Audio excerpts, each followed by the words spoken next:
Gravity Falls might look like your typical animated mystery show about two kids spending summer with their quirky uncle, but underneath all the monsters and supernatural hijinks, there's a darker side that quietly disturbed an entire generation of viewers with psychological horror, body horror, and emotional trauma disguised as family-friendly entertainment. In this video, we're diving deep into the most disturbing episode lore in Gravity Falls history. And keep watching, because we'll reveal the one episode so twisted that even the creators admitted it pushed the boundaries of what children's television should show. But before we continue the video, make sure to like the video and subscribe to the channel. You know what's crazy? Everyone remembers Gravity Falls as that quirky mystery show with the triangle demon and the cool twins solving supernatural cases. But honestly, when you actually watch what happens to these characters throughout the series, this show is straight up traumatic in ways that sneak past your defenses. The genius of Gravity Falls is how it wraps genuine horror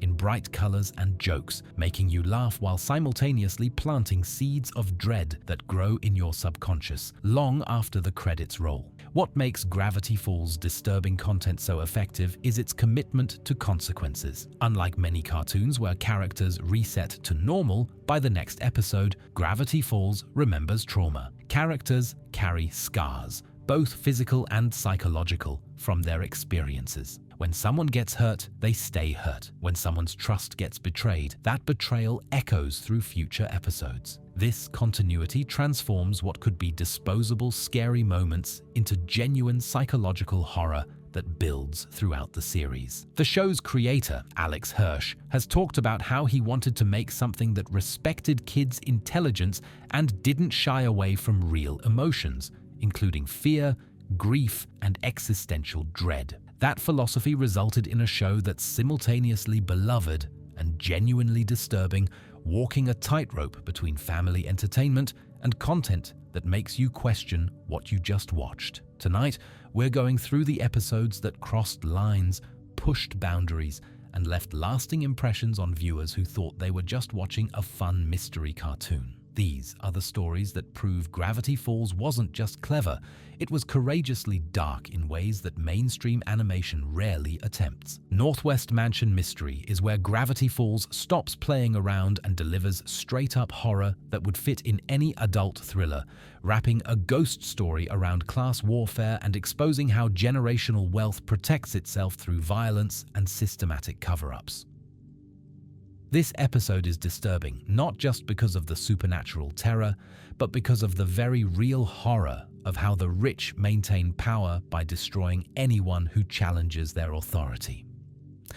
The setup begins with Dipper receiving a desperate summons from Pacifica Northwest, the richest and most popular girl in Gravity Falls. Her family is hosting their annual fancy party at Northwest Manor, and something is going horribly wrong. Ghosts are attacking, wreaking havoc, and her parents are more worried about maintaining appearances than addressing the actual supernatural danger threatening their guests.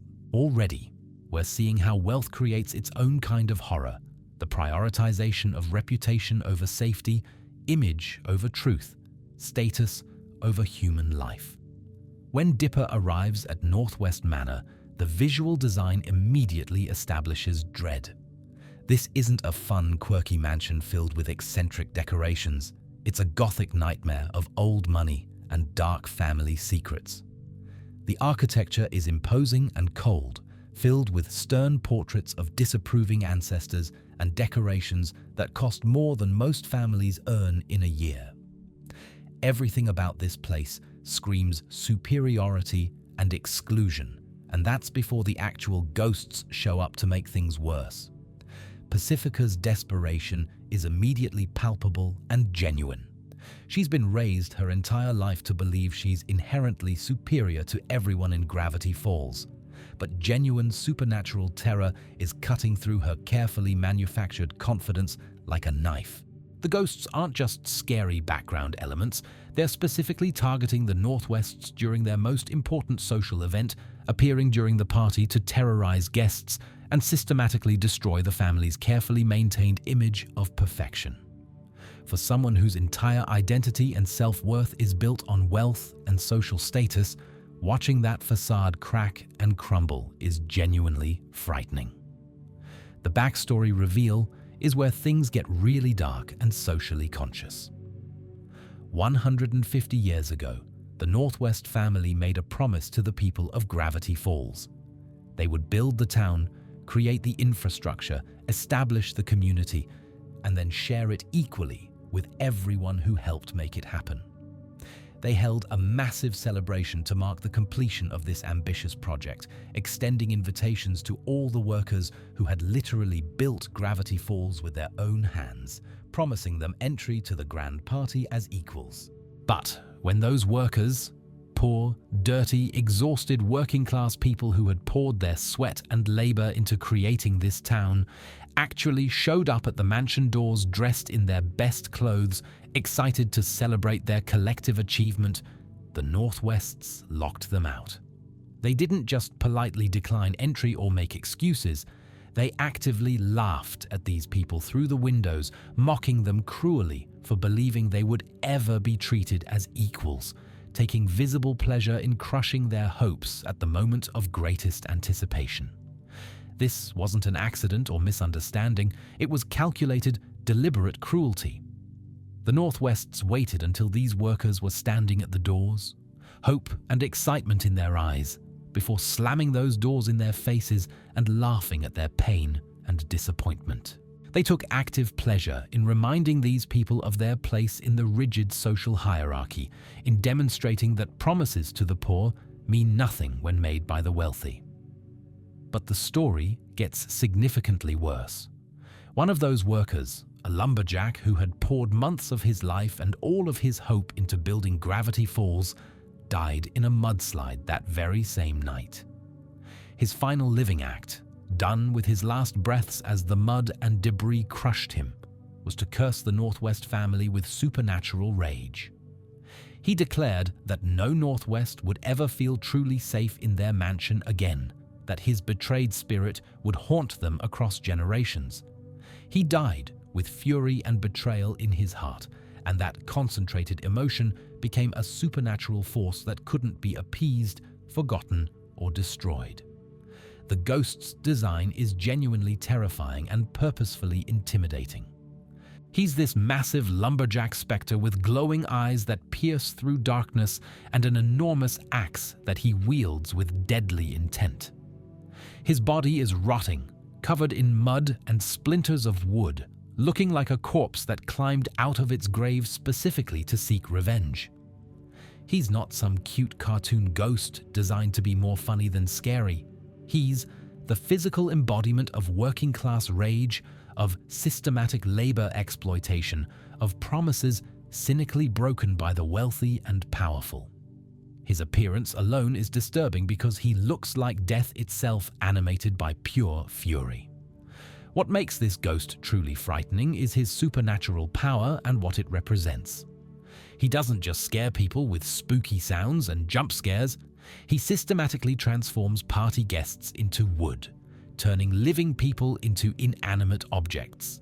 We watch wealthy elites in expensive designer clothing get turned into wooden statues mid-scream, their faces frozen forever in expressions of pure terror as they're transformed into the very material they've built their fortune exploiting.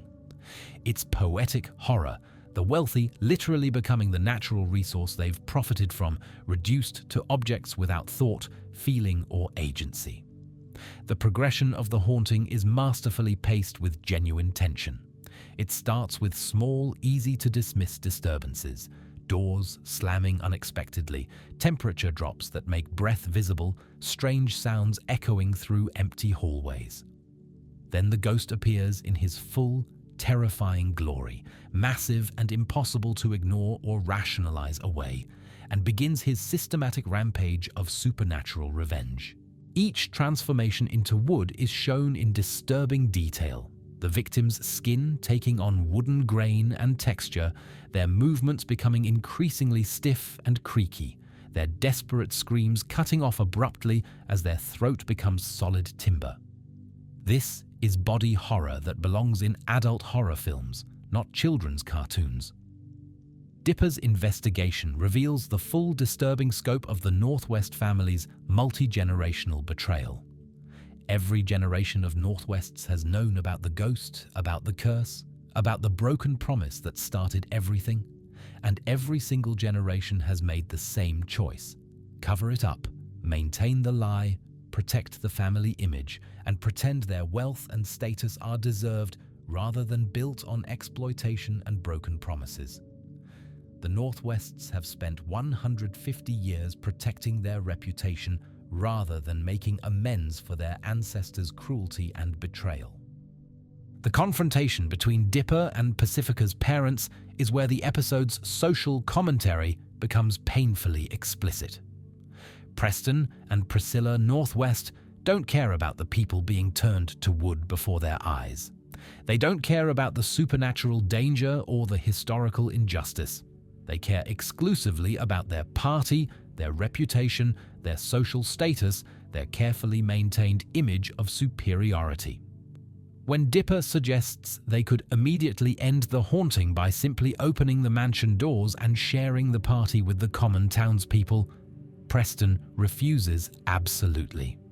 He would rather let innocent people die, rather let his own guests be transformed into wood, than admit his family was wrong or share his wealth and status with people he considers beneath him.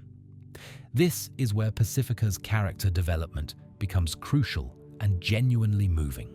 She's been raised from birth to believe she's inherently superior to everyone, that maintaining the family image is more important than ethics, compassion, or basic human decency.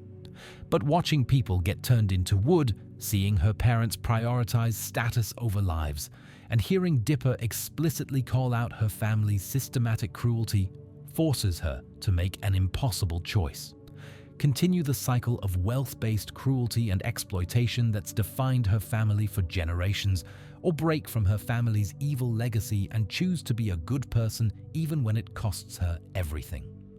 The moment when Pacifica defies her parents' direct orders and opens the mansion doors is genuinely powerful and redemptive. She's choosing to be good, even though it means betraying everything her family stands for, even though she knows there will be severe consequences. The physical act of opening those doors, the exact same doors her ancestors locked 150 years ago, symbolically breaks the curse and finally acknowledges the original injustice.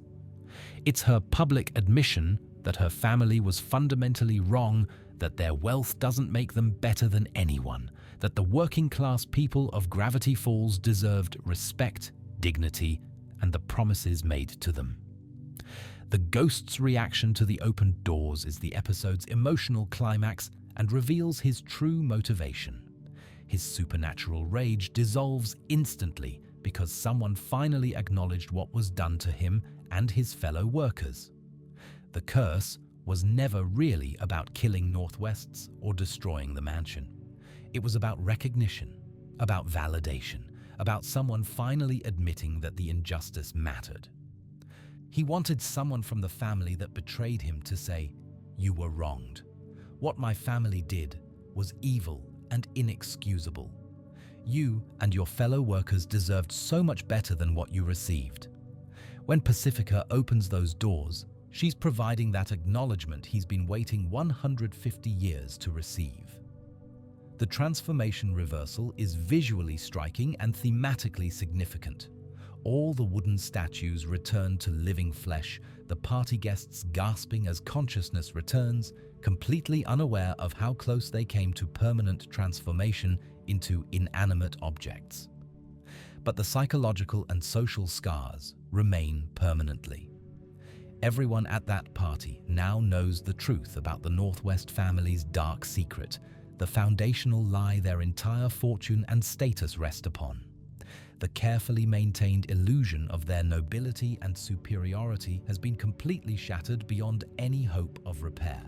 They're permanently exposed as descendants of cruel exploiters who built their fortune on broken promises and systematic betrayal. The aftermath shows Pacifica dealing with severe consequences for her choice. Her parents are furious that she broke family tradition and exposed their shameful secret to the entire town. They punish her with social isolation, emotional manipulation, and constant reminders of how she's failed to live up to the Northwest name and legacy. But Pacifica has gained something far more valuable than her family's conditional approval. Genuine friendship with Dipper built on mutual respect and the self-knowledge that she's capable of doing the right thing even when it costs her dearly. What makes Northwest Mansion Mystery so genuinely disturbing is its grounding in real-world horror that exists today. The supernatural elements provide the scares, but the real terror comes from the Northwest family's casual cruelty toward the working class, their willingness to let people die rather than share their wealth and privilege, their multi-generational conspiracy to cover up their crimes and rewrite history to make their exploitation seem noble and justified. The episode shows how wealthy families maintain power across generations through ruthlessness disguised as tradition. How they pass down not just money, but the entire moral framework that justifies systematic exploitation of those with less power. The class warfare themes are surprisingly explicit for children's television. The episode doesn't just hint at wealth inequality, it explicitly demonstrates how the rich protect themselves at everyone else's expense, how they systematically rewrite history to make their cruelty and exploitation seem justified or even noble, how they raise their children to believe in their own superiority and the fundamental inferiority of the working class. The Northwest family represents every wealthy dynasty that's built its fortune on exploitation and then spent multiple generations covering up the truth and maintaining the profitable lie. The body horror element, people being transformed into wood, serves as a powerful metaphor for systematic dehumanization. When you're poor or working class in Gravity Falls, and by clear extension our actual world, the wealthy literally don't see you as fully human. You're just a resource to be exploited for profit, no more significant than the timber they use to build their mansions. The transformation into wood is just making that dehumanization literal and viscerally visible. The episode also explores difficult questions about generational trauma and inherited responsibility. Pacifica didn't personally betray the lumberjack. That crime was committed by her ancestors 150 years before her birth. But she directly benefits from that original betrayal. Her wealth, social status, and privilege exists specifically because her ancestors exploited workers and broke their promises. The curse punishes all Northwests regardless of personal guilt because they all benefit from the original crime. This raises uncomfortable questions. What responsibility do descendants have for their ancestors' crimes? The episode suggests they have a responsibility to acknowledge the historical truth and make meaningful amends, even if they weren't personally present for the original injustice. The ghost's eternal rage speaks powerfully to how injustice doesn't simply disappear just because time passes or because it's inconvenient to remember. The lumberjack died 150 years ago, but his fury at being betrayed remains as fresh and powerful as the moment of his death. Historical injustices don't heal themselves. They require active acknowledgement and genuine attempts at repair. The Northwest family's strategy of ignoring the problem and hoping it would fade with time only made things worse, allowing the supernatural rage to build and intensify across generations. Northwest Mansion. Mystery is ultimately about how the past refuses to stay buried when injustices remain unacknowledged. It's about how wealth built on exploitation carries a curse that can only be broken by truth and recognition. And it's about finding the courage to break from your family's evil legacy, even when you've been raised to see that evil as normal, natural, and justified. The episode proves that Gravity Falls could tackle serious themes of class, exploitation, and systematic injustice while still delivering genuine supernatural horror that works on multiple levels simultaneously. Weirdmageddon Part 1 is where Gravity Falls delivers on its apocalyptic promises and transforms from quirky mystery show into full-blown cosmic horror, showing what happens when an all-powerful chaos demon gains physical form and systematically destroys reality itself. This isn't cartoon danger where everything resets by next episode. This is permanent, traumatic devastation that changes characters forever and forces viewers to confront genuine existential terror disguised as family entertainment. The episode opens with Bill Cipher finally achieving his ultimate goal, escaping the nightmare realm and entering the physical world with unlimited reality warping power. The moment he crosses into our dimension, reality itself begins to break down in ways that are visually spectacular and psychologically horrifying. The sky literally tears open like paper, revealing a swirling vortex of impossible colors and nightmare imagery. Physics stops working consistently, gravity becomes optional, time flows in multiple directions simultaneously, and the basic laws that make reality comprehensible simply cease to exist in Bill's presence. What makes this opening so disturbing is how quickly everything falls apart. One moment, Gravity Falls is its normal, weird but functional self. The next moment, the entire town is transformed into a surreal hellscape where the rules of reality no longer apply. Buildings twist into impossible geometries that hurt to look at. The ground ripples like liquid. The sky displays images of screaming faces and geometric nightmares. This isn't gradual apocalypse. It's instant, total reality collapse. Bill's first act after gaining physical form is to throw a party, which sounds innocuous until you realize it's a celebration of chaos, destruction, and suffering. He summons every nightmare creature, interdimensional monster, and reality-warping demon he's ever encountered, creating an army of horrors that immediately begin terrorizing Gravity Falls citizens. These aren't cute monsters or funny villains. They're genuinely threatening creatures that enjoy causing pain and fear. The transformation of Gravity Falls citizens into grotesque tapestries is one of the most disturbing visuals in the entire series. Bill doesn't just kill people or imprison them, he turns them into living artwork, their screaming faces frozen in permanent expressions of terror as they're woven into massive banners celebrating his victory. They're conscious and aware, but completely unable to move, speak, or escape. It's a fate arguably worse than death because the torture never ends. We see familiar townspeople we've grown to care about transformed into these horrific tapestries. The mailman, the diner waitress, random citizens who've appeared in background shots throughout the series. All of them now permanent decorations in Bill's twisted celebration. The episode forces us to confront that these aren't just disposable background characters. They're people with lives, families, hopes, and dreams, all of which ended the moment Bill decided they'd make good decorations. The systematic hunting of the remaining survivors is particularly chilling. Bill's monsters don't just randomly attack. They methodically search for anyone who escaped the initial transformation, treating human hunting like an entertaining game. We watch terrified citizens hiding in increasingly desperate locations, boarded-up buildings, underground shelters, anywhere that might provide temporary safety from the nightmare outside. The constant fear, the knowledge that discovery means a fate worse than death, creates sustained psychological horror. Dipper's desperate search for Mabel becomes the emotional anchor in all this chaos.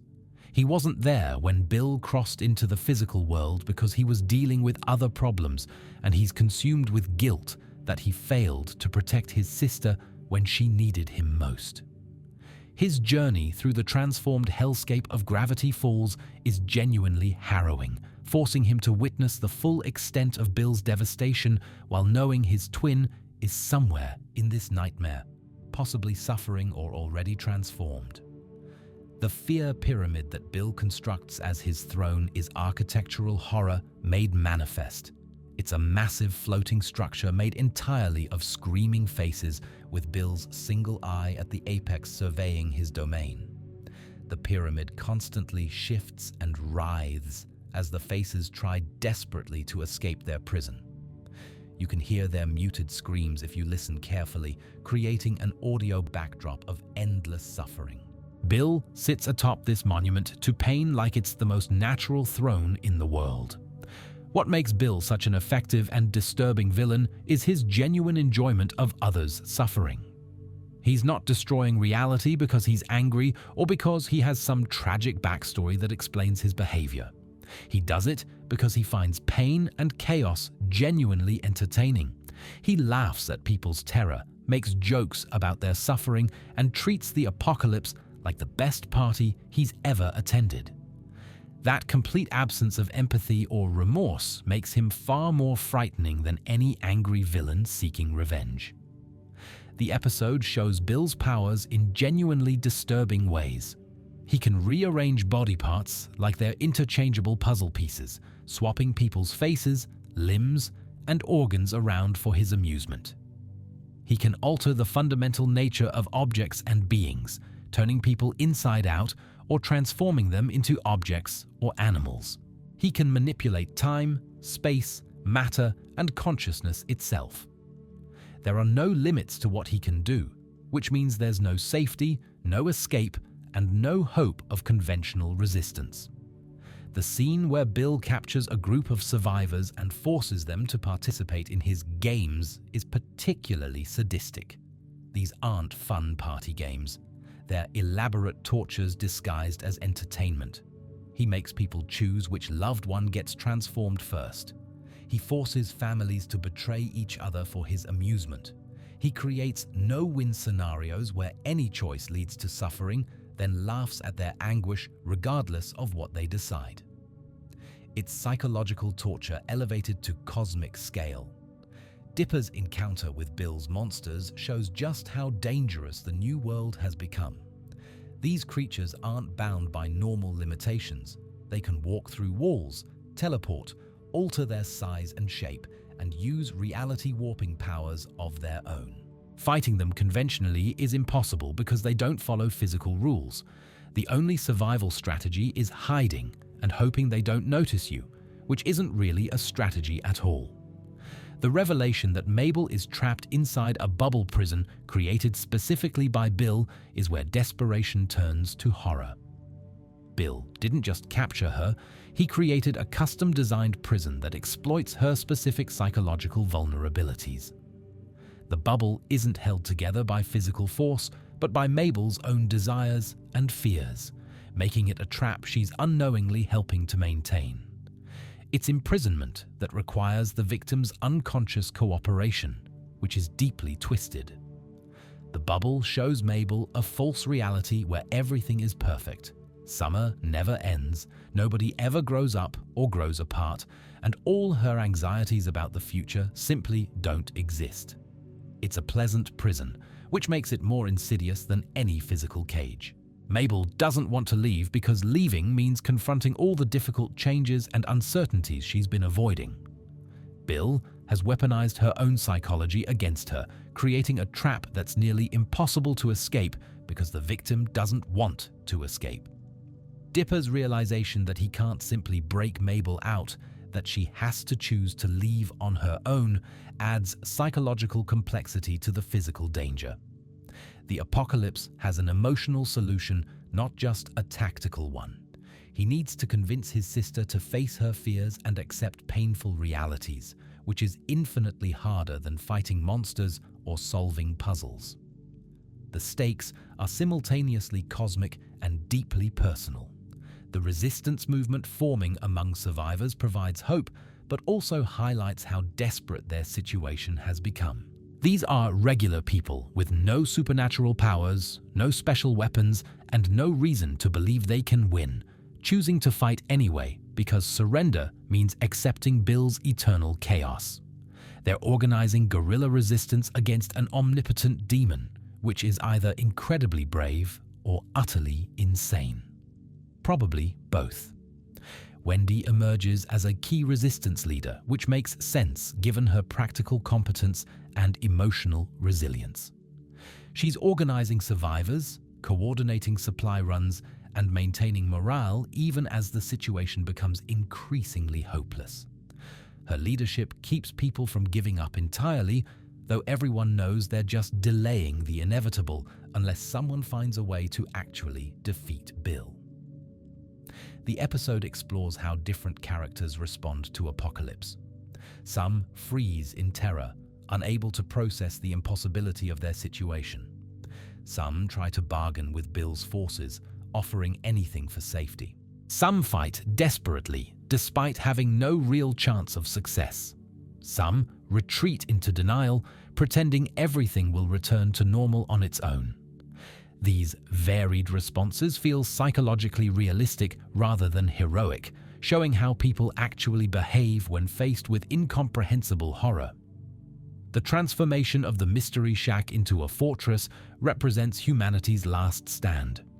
Stan fortifies it with every weapon and defensive measure he can improvise, creating a barely functional safe zone in the chaos. But everyone knows it's temporary. Bill could destroy their defenses instantly if he bothered to focus on them. They're only safe because they're not currently entertaining enough to warrant his attention, which is a terrifying form of conditional survival. The scene where townspeople beg to be let into the Mystery Shack only to be turned away because there isn't enough room or supplies is heartbreaking. These are people Stan knows, customers, neighbors, acquaintances, and he has to make the impossible choice between his own people's survival and helping others. There's no good option, only varying degrees of terrible, and the guilt of closing the door on desperate people stays with everyone inside. The episode shows the long-term psychological impact of living under apocalyptic conditions. People aren't just scared, they're traumatized, exhausted, and losing hope. Kids cry constantly. Adults stare blankly at walls. The normal social structures that held the community together are breaking down under the weight of sustained terror. Even if they somehow survive Bill, they'll never be the same people they were before Weirdmageddon began. Bill's complete control over the town means he can torture people not just physically, but existentially. He makes them question what's real, whether they're actually alive or already transformed, and just hallucinating freedom. He creates illusions of safety that turn into traps. He makes people distrust each other because anyone could be a disguised monster. The psychological warfare is as devastating as the physical danger. The visual design of Weirdmageddon is deliberately overwhelming and disorienting. Colors are too bright and wrong. Perspectives don't work correctly. Background elements keep shifting when you're not looking directly at them. This creates sustained discomfort for viewers because our brains know something is fundamentally wrong but can't quite process what it is. It's the visual equivalent of nails on a chalkboard, unpleasant in a way that gets under your skin. What makes this episode particularly disturbing is its refusal to provide easy comfort or false hope. This isn't a temporary setback that will be fixed by the end of the episode. Bill has one completely and permanently altered reality. The heroes are scattered, outmatched, and have no plan that could possibly work. The episode ends not with triumph or even stalemate, but with the clear understanding that they've lost, and survival itself is now the only realistic goal. The cosmic horror elements are surprisingly sophisticated for a children's show. Bill represents forces beyond human comprehension that don't care about our existence or suffering. He's not evil in a way that can be reasoned with or appealed to. He's fundamentally alien to human values and motivations. Fighting him isn't like defeating a villain, it's like trying to fight a natural disaster or the concept of entropy itself. You can't win through strength or cleverness when your opponent exists outside the rules that constrain you. The episode also explores how quickly civilization collapses when basic reality stops functioning. Without consistent physics, you can't build, farm, or maintain infrastructure. Without trustworthy senses, you can't communicate or cooperate effectively. Without time flowing consistently, you can't make plans or coordinate actions. Bill hasn't just conquered the town, he's destroyed the fundamental conditions that make organized society possible. The transformation of Gravity Falls from quirky supernatural town to genuine hellscape is complete and irreversible. Even if Bill is somehow defeated, the town and its people will never return to what they were before. They've seen reality break. They've experienced cosmic horror firsthand. They know now that the safe, predictable world they believed in was always an illusion, and that knowledge can never be unlearned. Weirdmageddon. Part 1 is ultimately about the loss of innocence, safety, and certainty. It's about confronting the reality that sometimes evil wins, that sometimes hope isn't enough, and that sometimes the monsters are more powerful than the heroes. It's sophisticated, genuinely disturbing horror that respects its audience enough to present real stakes and permanent consequences rather than comforting lies about heroes always winning and everything always working out fine. Not What He Seems is where Gravity Falls transforms from mystery show into genuine tragedy, forcing viewers to watch as everything Dipper and Mabel believe about their grunkle Stan gets systematically destroyed in real time. This episode is disturbing not because of supernatural horror or physical danger, but because it's about the betrayal of trust, the shattering of family bonds, and the painful realization that someone you love has been lying to you for your entire relationship. The episode opens with government agents storming the mystery shack in the middle of the night, arresting Stan for crimes viewers didn't even know he'd committed. Dipper and Mabel wake up to chaos, their great uncle being dragged away in handcuffs, federal agents ransacking their home, their safe summer haven transformed into a crime scene. The visual of Stan being arrested while Dipper and Mabel watch in confused horror is genuinely traumatic because it violates the safety and stability they've built over the summer. Agent Powers and Agent Trigger represent faceless government authority that doesn't care about personal relationships or extenuating circumstances. They have evidence of Stan's crimes, extensive fraud, identity theft, conspiracy, and more, and they're not interested in explanations or context. To them, Stan is just another criminal who needs to be stopped regardless of how two kids feel about it.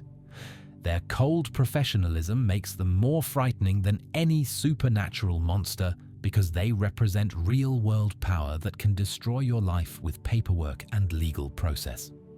The discovery of the secret basement laboratory is where things get truly disturbing. Dipper and Mabel have been living above this facility for the entire summer, completely unaware that their grunkle Stan was conducting dangerous experiments with technology they don't understand. Every moment of safety and normalcy they felt was built on lies and hidden secrets. The basement represents the enormous gap between who they thought Stan was and who he actually is. The laboratory itself is visually overwhelming and deeply unsettling. It's full of incomprehensible machinery, strange symbols, and technology that clearly shouldn't exist. Papers covered in complex equations, spare parts from impossible devices, evidence of decades of secret work that Stan never mentioned to anyone. The space feels wrong because it doesn't match anything they know about their goofy con artist uncle who runs a tourist trap. Dipper's discovery of the journal's warnings about the portal makes everything worse. Journal 3 explicitly states that the portal is dangerous and must never be activated. The author, whoever he is, was so terrified of this device that he hid the journals and tried to ensure the portal could never be completed. And yet Stan has been working to finish it, ignoring these urgent warnings from someone who clearly understood the technology better than anyone. The revelation that Stan has been lying about his identity is particularly devastating.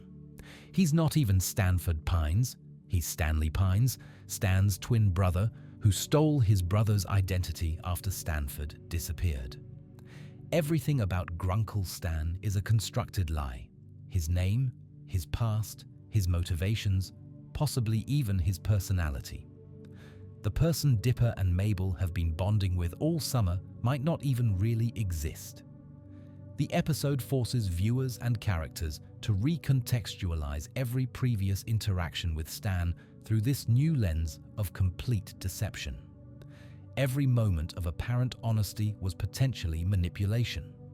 Every emotional connection might have been calculated to maintain his cover. Every piece of advice or encouragement could have been part of an elaborate con. The uncertainty is torture because you can't tell which parts were real and which were performance. Dipper's increasing paranoia and suspicion creates painful family conflict. He finds more and more evidence that Stan is dangerous, that he's been lying about everything, that activating the portal will cause catastrophic damage. But Mabel desperately wants to believe Stan has a good explanation, that their relationship was real, that he deserves their trust and benefit of the doubt. This sibling conflict is emotionally brutal because both positions are completely understandable. The ticking clock element adds unbearable tension. The portal is counting down to activation, and once it reaches 0, something irreversible and potentially apocalyptic will happen. Government agents are trying to break into the laboratory to shut it down by force. Stan is desperately trying to keep everyone away from the portal while it completes its sequence. And Dipper and Mabel are caught in the middle, forced to choose sides when they don't have complete information. Suze becomes an unexpected emotional anchor as someone who absolutely refuses to believe Stan is evil. His simple faith in Stan's goodness, based on years of working together and being treated with respect and kindness, provides counterweight to all the damning evidence. Suze represents the argument that you should judge people by how they treat you personally rather than abstract crimes or suspicious behavior. His loyalty is touching but potentially dangerous if he's wrong. The scene where Dipper has to choose whether to shut down the portal is the episode's emotional climax. He has literal seconds to decide: trust Stan despite overwhelming evidence of deception and danger, or stop the portal and potentially destroy whatever Stan's been working toward for decades.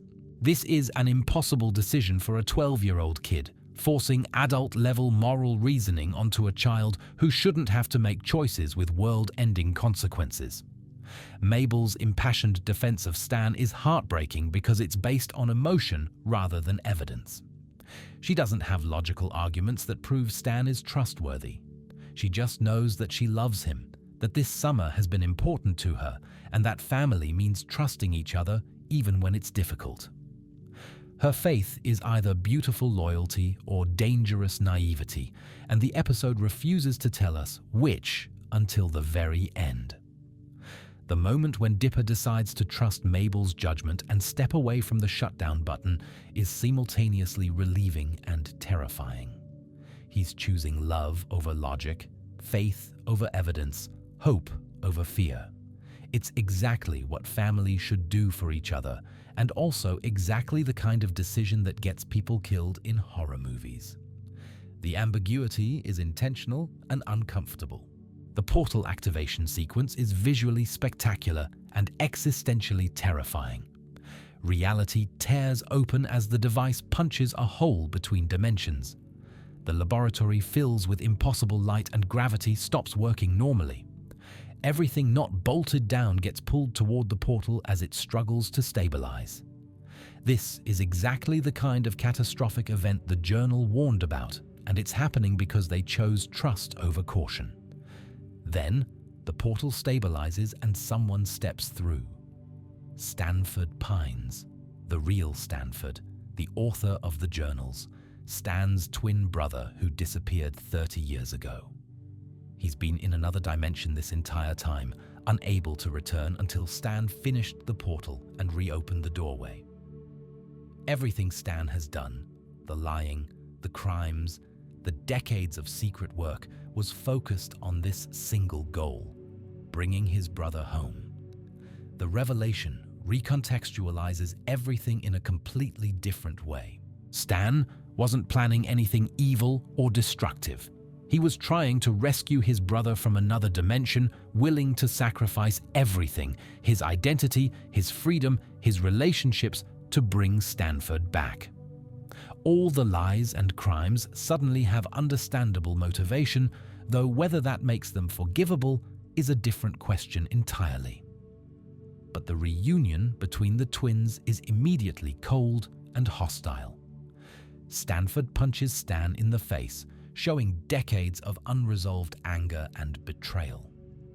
Whatever happened between them before Stanford disappeared wasn't just a simple accident. It was serious enough that 30 years in another dimension didn't cool Stanford's rage. The happy reunion Mabel was hoping for doesn't happen, replaced by immediate family conflict that suggests deep trauma and complicated history. What makes this episode particularly disturbing is how it presents family relationships as complex and painful rather than simple and supportive.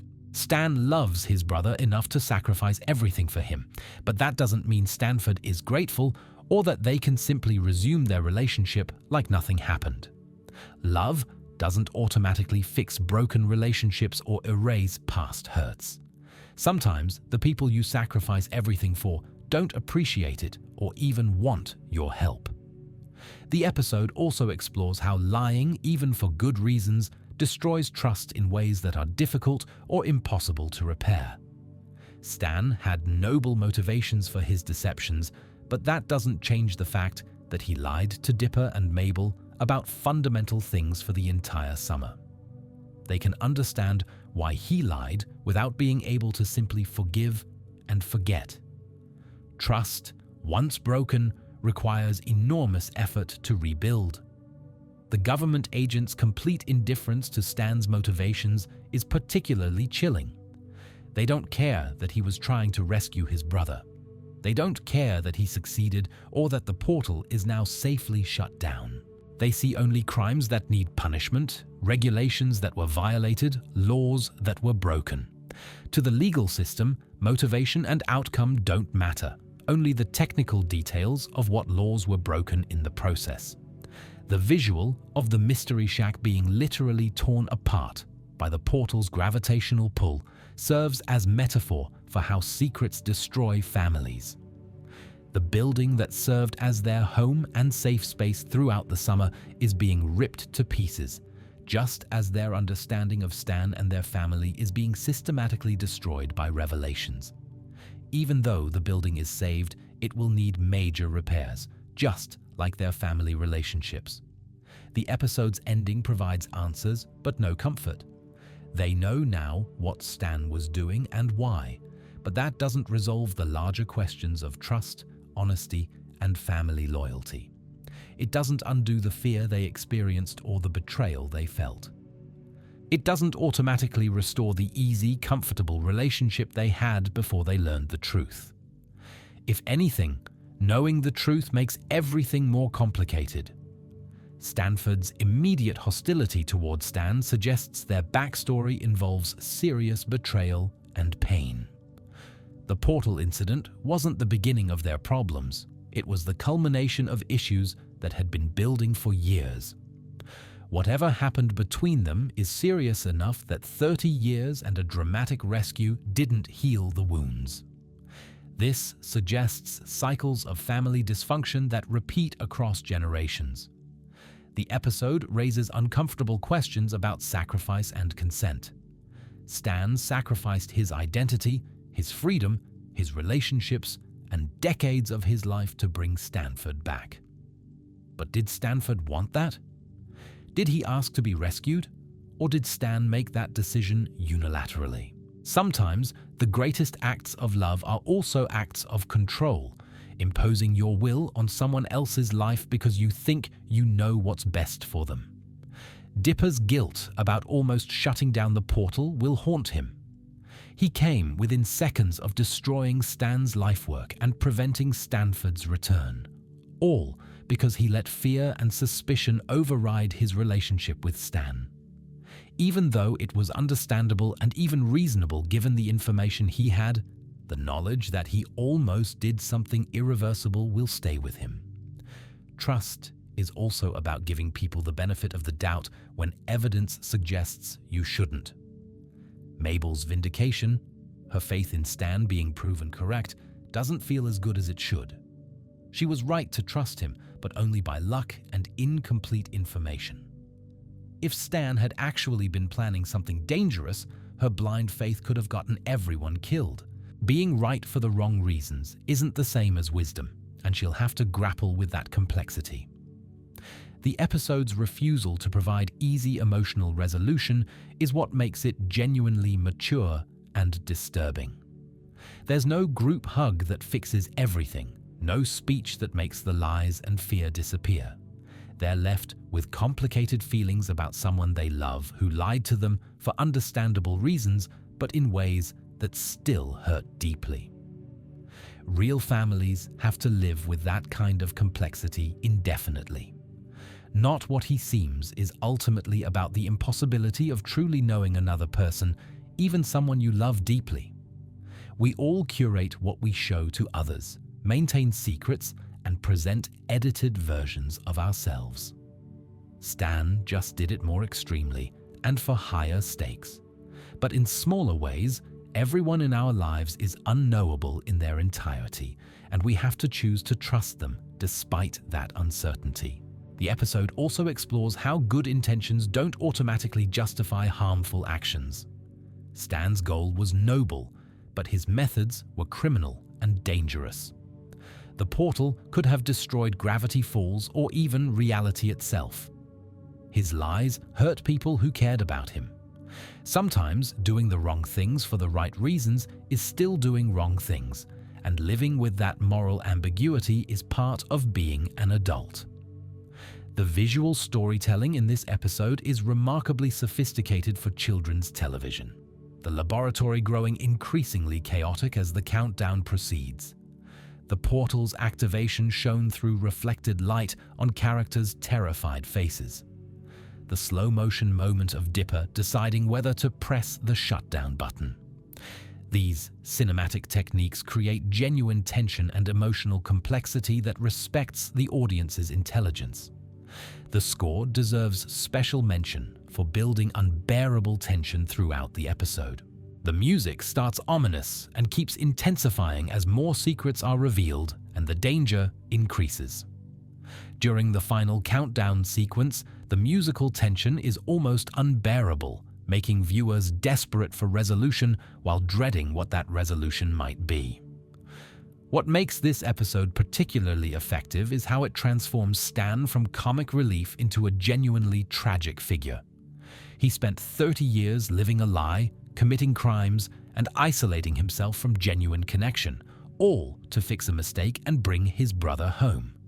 And when he finally succeeds, when he finally achieves the thing he sacrificed everything for, his brother punches him and shows no gratitude. It's the definition of Pyrrhic victory. The episode's broader implications are also disturbing. If Stan could maintain such extensive lies and secret operations for 30 years, what else might be hidden in Gravity Falls? How many other people are not who they claim to be? How many other buildings hide secret laboratories? The revelation that your understanding of reality was fundamentally wrong makes you question everything else you thought you knew. Not What He Seems is ultimately one of Gravity Falls' most emotionally sophisticated and disturbing episodes, not because of monsters or magic, but because it's about the painful complexity of real human relationships. It's about choosing to trust people who've lied to you. It's about the impossibility of ever fully knowing another person. It's about how love and betrayal can coexist in the same relationship, how noble motivations don't erase harmful actions, and how sometimes getting exactly what you wanted doesn't feel like victory at all. The Hand that rocks the Mabel takes what should be a simple story about Mabel's first boyfriend and transforms it into genuine psychological horror about manipulation, control, and how abusers groom their victims. This episode is disturbing because it shows abuse dynamics with uncomfortable accuracy while wrapping them in bright colors and comedy, making viewers laugh at situations that are actually terrifying when you stop and think about what's really happening. The episode opens with Mabel experiencing typical preteen excitement about Gideon Gleeful, a child psychic who performs shows in Gravity Falls.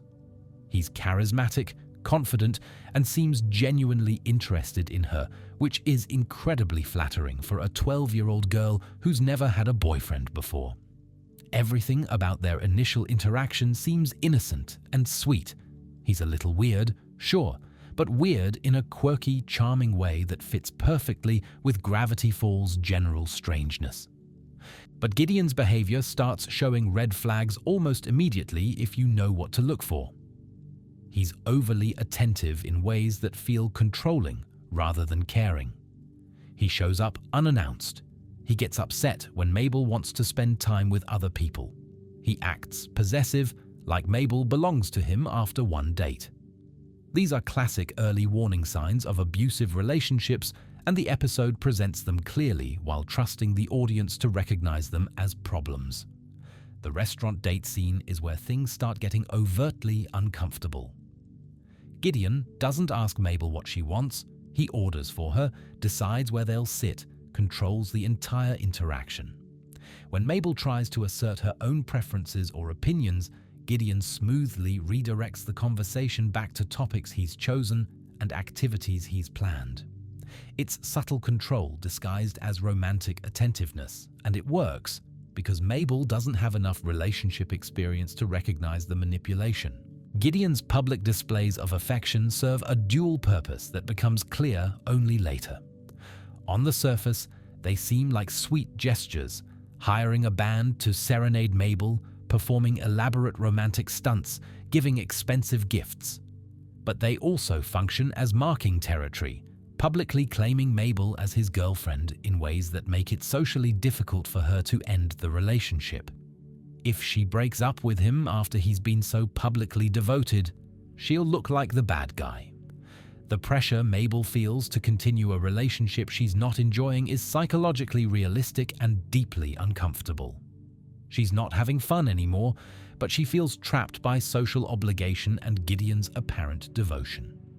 Breaking up with someone who hasn't technically done anything wrong feels mean and unfair, even though her discomfort and lack of enthusiasm should be reason enough.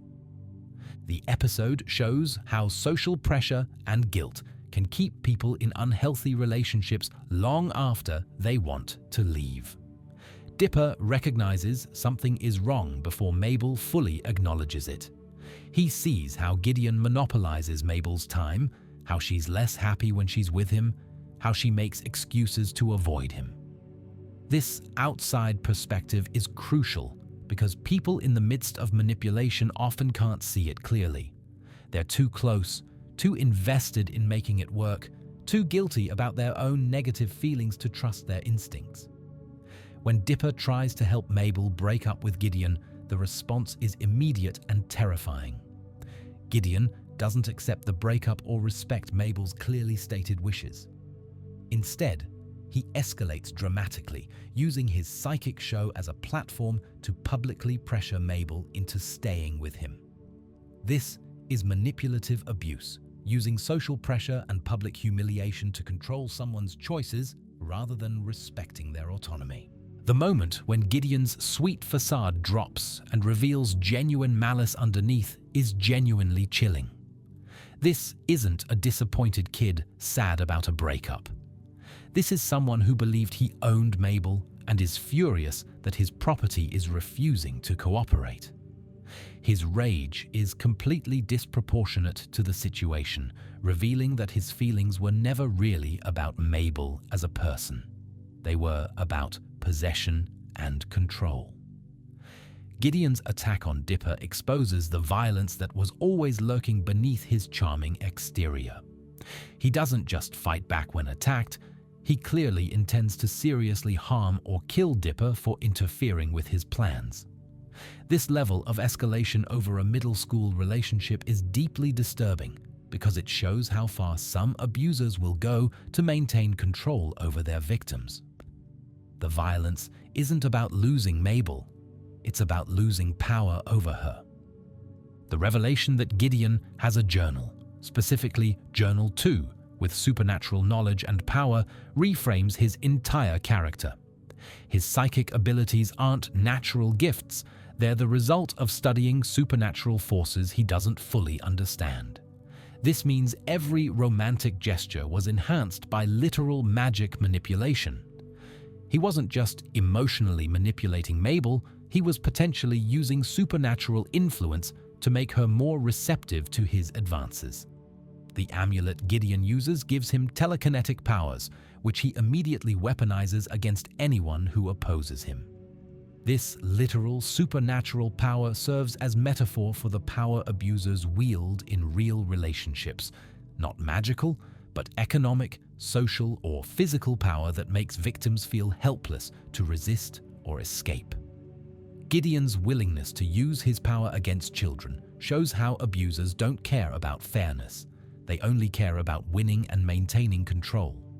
The fight sequence where Gideon uses telekinesis to attack Dipper and Mabel is surprisingly violent for a children's show. He throws them around like rag dolls, crushes them with heavy objects, and clearly intends to kill them both. This isn't cartoon violence that resets with no consequences. These kids are genuinely in danger of dying because a boy couldn't handle romantic rejection. That escalation from clingy boyfriend to attempted murder happens frighteningly fast. Mabel's role in defeating Gideon is symbolically important. She's not just a victim to be rescued, she actively fights back and plays a crucial part in stopping him. This agency is psychologically important because it shows abuse victims that they're not helpless, that they can fight back and escape even when the situation seems hopeless.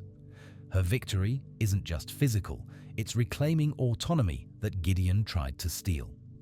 The aftermath of Gideon's defeat is where the episode shows its disturbing realism. Gideon isn't arrested or properly punished for attempted murder. His parents make excuses for him. The town largely sides with him because he's charismatic and wealthy. Mabel is treated with suspicion for leading him on, rather than recognized as a victim who escaped an abuser. This reflects real-world dynamics where abusers often face minimal consequences while victims are blamed and questioned. Gideon's continued presence in Gravity Falls as a threat throughout the series shows how abuse doesn't end with one escape. He continues scheming, plotting, and trying to hurt the Pines family because his ego can't accept defeat. Abusers often become more dangerous after their victims leave, escalating their behavior in attempts to reassert control. The show's commitment to showing Gideon as an ongoing threat rather than a one-episode problem is psychologically realistic. The episode's most disturbing element is how it shows grooming and manipulation happening in real time. Gideon targeted Mabel specifically because she's young, inexperienced, and eager for romantic attention. He love-bombed her with excessive affection and gifts to create obligation and confusion. He isolated her from friends and family by monopolizing her time. He used public pressure to make leaving difficult. These are textbook abuser tactics presented in a kids' show with remarkable accuracy. Mabel's guilt and self-doubt throughout the episode reflect real abuse dynamics. She blames herself for not recognizing the warning signs sooner, for agreeing to date him in the first place, for not being able to break up cleanly. Victims often internalize blame that belongs entirely to their abusers, because abusers are skilled at making their targets feel responsible for the abuse they suffer. The episode also explores how abusers manipulate public perception to isolate their victims.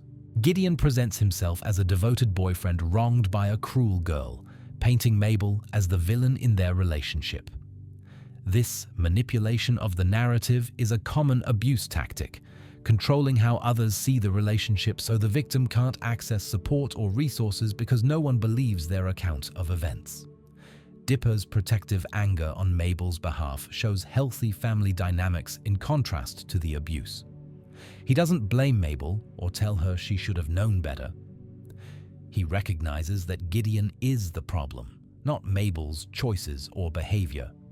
This unconditional support is exactly what abuse victims need: validation that they're not crazy, that their discomfort and fear are justified, that they deserve help escaping rather than criticism for getting into the situation. The visual design of Gideon's character is cleverly deceptive. He looks like a cute, harmless child, small, round-faced, dressed in adorable outfits.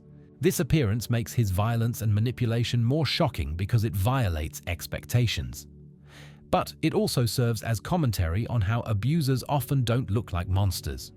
They look normal, even charming, which is how they get close enough to their victims to do damage. What makes this episode particularly sophisticated is its refusal to demonize Mabel for her initial attraction to Gideon or her difficulty recognizing his manipulation. She's not stupid or naive. She's a 12-year-old experiencing her first romance with someone who's practiced at manipulation. The episode validates her experience rather than treating it as a cautionary tale about making bad choices. The episode's ending, with Gideon vowing revenge from his family's mansion, shows how wealthy and privileged abusers often escape consequences. His parents' money and social status protect him from meaningful punishment. This reflects real-world patterns where wealthy abusers use their resources to avoid accountability, hiring lawyers, manipulating media narratives, and leveraging social connections to escape justice. The broader implications for Gravity Falls are also disturbing. If a child psychic can build an entire public career based on fraud and manipulation while planning violence against preteens, what does that say about the town's ability to protect its vulnerable members? The casual acceptance of Gideon's continued presence suggests a community that either can't or won't address predatory behavior when it occurs. The Hand That Rocks the Mabel succeeds as horror because it shows that the scariest monsters often look like normal people. Gideon isn't a supernatural threat or ancient evil. He's a manipulative child abuser whose behavior patterns will be recognized by anyone who's experienced or studied relationship abuse. The episode trusts its audience to see beyond the comedy and recognize genuine psychological horror playing out in bright colors and funny voices. The episode's treatment of consent is also notably sophisticated. Mabel clearly states she wants to break up, but Gideon refuses to accept her decision. This violation of consent, the refusal to respect someone's clearly expressed boundaries, is presented as serious and wrong rather than as romantic persistence. The show validates Mabel's right to end any relationship for any reason, pushing back against toxic narratives about owing relationships to people who want them. The psychological realism of Mabel's experience is what makes this episode genuinely disturbing rather than just entertaining. Her confusion, guilt, fear, and difficulty articulating why she's uncomfortable will resonate with anyone who's experienced manipulation. The show presents these emotions as valid rather than problems to be overcome, affirming that discomfort in a relationship is sufficient reason to leave regardless of whether you can logically justify your feelings. Into the Bunker takes claustrophobic horror and body horror to places most children's shows wouldn't dare to explore, creating an episode that's genuinely frightening through a combination of tight spaces, paranoia, and a shape-shifting monster that represents our deepest fears about trust and identity. This isn't just a scary episode, it's psychological horror that makes you question everyone around you and wonder if the people you love are really who they claim to be. The episode begins with Dipper, Mabel, Seuss, and Wendy discovering a hidden underground bunker built by the author of the journals. This should be exciting, a secret facility full of supernatural research and advanced technology. But the bunker is immediately unsettling even before they encounter its inhabitant. It's dark, claustrophobic, covered in warning signs and safety protocols that clearly weren't sufficient to protect whoever worked here before. The visual design of the bunker creates sustained discomfort. The corridors are too narrow. The ceilings are too low. The metal walls press in from all sides. There's only one exit, which means if something goes wrong, you're trapped underground with no escape route. The bunker feels less like a research facility and more like a tomb waiting to seal them inside permanently. Dipper's attempts to confess his crush on Wendy provide emotional stakes that make the horror more personal. He's not just trying to survive a monster, he's trying to survive while dealing with complicated romantic feelings and fear of rejection. This emotional vulnerability makes him more relatable and his terror more affecting. We're invested in his survival not just because he's the protagonist, but because he's in the middle of an emotionally fraught situation. The discovery of shape-shifting experiments is where things get overtly horrifying. The author was studying a creature with the ability to perfectly mimic any form it observes, changing its physical shape down to the molecular level. The research notes express increasing alarm about the creature's intelligence, adaptability, and malicious nature. This isn't a neutral scientific curiosity. It's a dangerous predator that was being studied and contained until something went wrong. The reveal of the shapeshifter in its cryogenic tube is genuinely frightening. It's a white, featureless humanoid form, no face, no distinguishing characteristics, just a blank template waiting to become anything. The creature looks wrong in a way that bypasses rational thought and triggers primal fear responses. It shouldn't be possible, shouldn't exist, and looking at it creates instinctive revulsion. When the shapeshifter escapes its containment, the horror escalates immediately. It doesn't just look like people, it perfectly replicates their voice, mannerisms, memories, and personality. There's no tell, no flaw in the disguise that would allow you to identify the fake. Once it's loose and has seen you, it can become you perfectly enough to fool your closest friends and family. The paranoia this creates is the episode's most effective horror element. Once you know a shapeshifter is loose, you can't trust anyone. Every person could be the monster wearing a familiar face. Every friendly gesture could be manipulation. Every moment of apparent safety could be the calm before an attack. The psychological impact of not being able to trust your own senses is devastating. The sequence where the shapeshifter takes on multiple forms to terrorize them showcases its powers in disturbing ways. It becomes Dipper to mock his crush on Wendy. It becomes Wendy to manipulate Dipper emotionally. It shifts between forms mid-sentence, creating horrifying hybrid appearances. It uses their faces and voices to say cruel things, weaponizing their identities against them. The body horror of the transformation process is surprisingly graphic. We watch skin ripple and reform, bones crack and reshape, features melt and resolidify into new configurations. The transformations aren't quick or clean. They're drawn out, visibly painful processes that highlight how wrong and unnatural the shapeshifter's abilities are. This is David Cronenberg body horror in a Disney show. The shapeshifter's malice is what makes it truly terrifying. It doesn't just want to survive or escape, it wants to cause pain, fear, and suffering. It enjoys psychological torture, making personal attacks designed to hurt its victims emotionally while hunting them physically. The creature is intelligent enough to understand human psychology and cruel enough to exploit that understanding for maximum damage. When the shapeshifter becomes Dipper and confronts the real Dipper, the doubling creates existential horror. Which one is real? How can you prove your own identity when someone else can replicate everything about you perfectly? The visual of Dipper literally fighting himself works as both action sequence and metaphor for internal conflict and self-doubt. Wendy's discovery that Dipper has a crush on her happens in the worst possible context, while being hunted by a monster that's using that information to torture him. The confession that should have been private and controlled instead becomes weaponized against him, with the shapeshifter mocking his feelings and making them public. This violation of privacy and emotional manipulation adds psychological horror to the physical danger. The revelation that the shapeshifter has been trapped in the bunker for decades adds tragic dimension to the horror. It's not just evil, it's also a prisoner driven mad by isolation.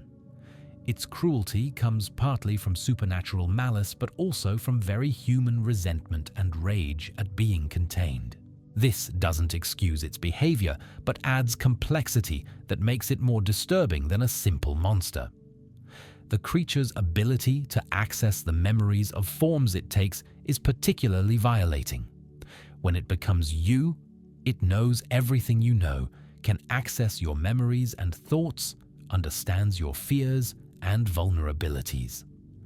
This invasion of mental privacy is more disturbing than physical danger because it means the shapeshifter can hurt you in ways no one else could, using knowledge that should be private to cause maximum pain. The chase through the bunker's confined spaces creates sustained tension through claustrophobia and limited options. Every corridor is a potential trap. Every room offers no real safety. The shapeshifter can become small enough to follow through vents or large enough to break through walls. There's nowhere to hide that's truly secure. No strategy that guarantees survival. Mabel and Seuss's roles in the rescue operation show how the shapeshifter's ability creates impossible situations. How do they know which Dipper is real when both look and act identical? They have to make life or death decisions based on subtle behavioral cues and trust their instincts about which version feels right, knowing they might guess wrong and kill their friend. The solution: having both Dippers speak simultaneously about personal details only the real one would know, is clever, but also highlights how thin the line between success and failure really is. If the shapeshifter had been slightly better at improvisation, or if they'd chosen slightly more obscure questions, they might have killed the wrong Dipper and never known until too late. The final confrontation, where they trap the shapeshifter back in cryogenic containment, is bittersweet victory. They've survived and recaptured the creature, but they're leaving it in the same isolation that drove it mad in the first place. There's no good solution. Releasing it would endanger everyone, but keeping it imprisoned is arguably cruelty. They're choosing the lesser evil, not actual good. The emotional aftermath of Wendy letting Dipper down gently is handled with surprising maturity for a children's show.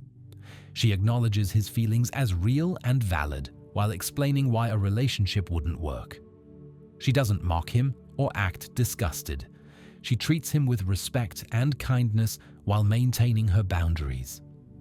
This is a healthy model of handling unrequited feelings that many adults never learned. Dipper's acceptance of rejection shows emotional growth. He's hurt but not destroyed. He values Wendy's friendship enough to accept her boundaries rather than pressuring her or ending the friendship entirely. This is sophisticated emotional maturity for a 12-year-old character, modeling healthy responses to romantic disappointment for young viewers.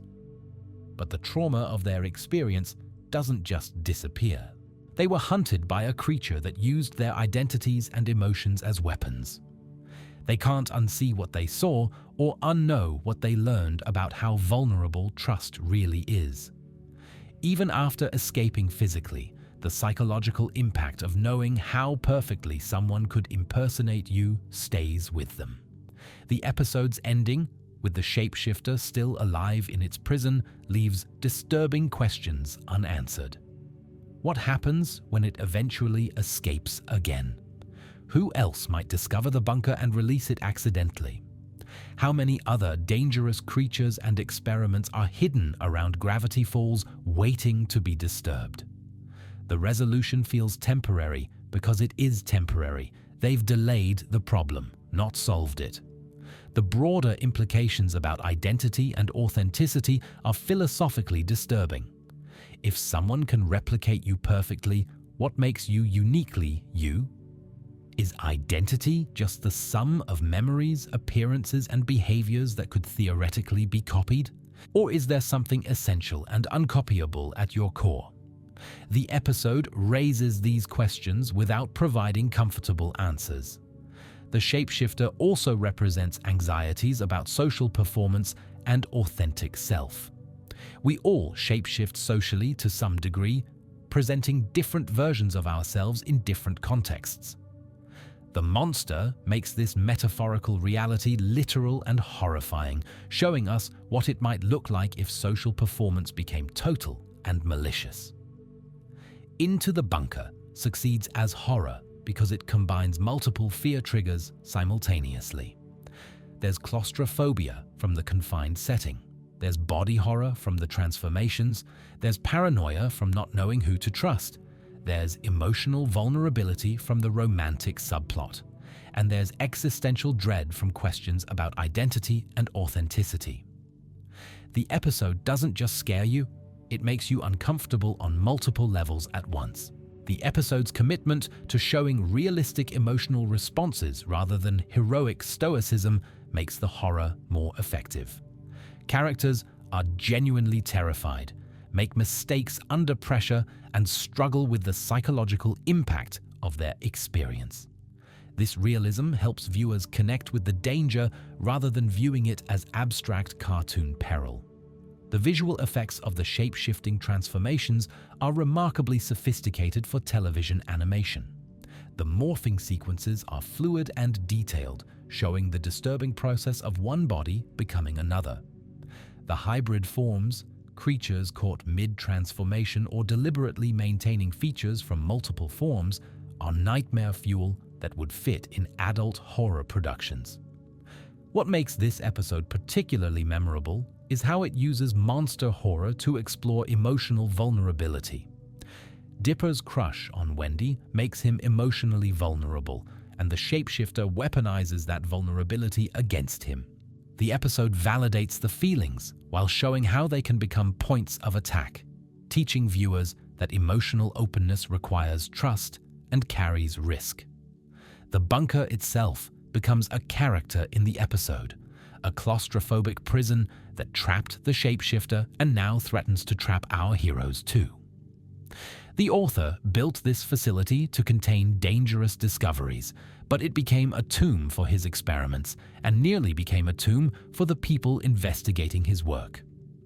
The bunker represents how attempts to control and contain dangerous knowledge often create new dangers. Into the Bunker is ultimately about the horror of uncertainty and the impossibility of absolute trust. We trust people based on accumulated evidence and emotional connection, but that trust is always somewhat faith-based. We can't truly know anyone else's inner experience or verify their identity beyond relying on consistent patterns. The shapeshifter makes this philosophical truth into immediate physical danger, forcing characters to confront how little they can truly know for certain. Sock opera takes possession horror and makes it disturbingly personal by having Bill Cipher literally invade Dipper's body, turning the protagonist into a prisoner in his own flesh, while a malevolent demon wears him like a costume. This episode is disturbing not because of gore or explicit violence, but because it shows what it's like to be completely helpless while someone else controls your body and ruins your life. The episode begins innocently enough with Mabel preparing for a sock puppet show to impress her crush, Gabe. Meanwhile, Dipper is obsessed with cracking the laptop password to access the author's research, believing it contains crucial information about Gravity Falls mysteries. These parallel goals create the conflict that Bill Cipher will exploit to devastating effect. Bill's initial appearance seems almost playful compared to his later villainy. He offers Dipper a deal: help Dipper get the laptop password in exchange for a puppet for Mabel's show. It seems like a win-win situation where everyone gets what they want. But Bill's deals are always traps, and the terms are deliberately vague enough to allow horrifying interpretation. The reveal of what Bill actually wants, Dipper's body as a puppet, comes too late to stop the deal. Bill doesn't want to give Dipper a puppet. He wants to use Dipper as a puppet, taking possession of his physical form and using it however he pleases. This is violation on a fundamental level. Your body being stolen, your autonomy erased, yourself forced into passive observer status while someone else lives your life. The possession sequence is disturbing in its casualness. Bill doesn't dramatically fight for control. He just slides into Dipper's body like putting on clothes, and suddenly Dipper is trapped inside his own mind, watching helplessly. The visual of Dipper's body moving and speaking with Bill's mannerisms and personality is uncanny valley horror that triggers deep discomfort. Bill's behavior while wearing Dipper's body is deliberately destructive and violating. He slams Dipper's hand in drawers repeatedly, causing intense pain that Dipper feels but can't prevent. He throws Dipper's body downstairs and into walls. He uses Dipper's voice to insult and hurt people Dipper cares about. Every action is designed to cause maximum damage to Dipper's relationships and physical well-being. The scene where Bill threatens to permanently damage Dipper's body is genuinely frightening. He holds a fork near Dipper's eyes, contemplating whether to blind his host just for fun. He discusses breaking bones and inflicting injuries that would cripple Dipper for life.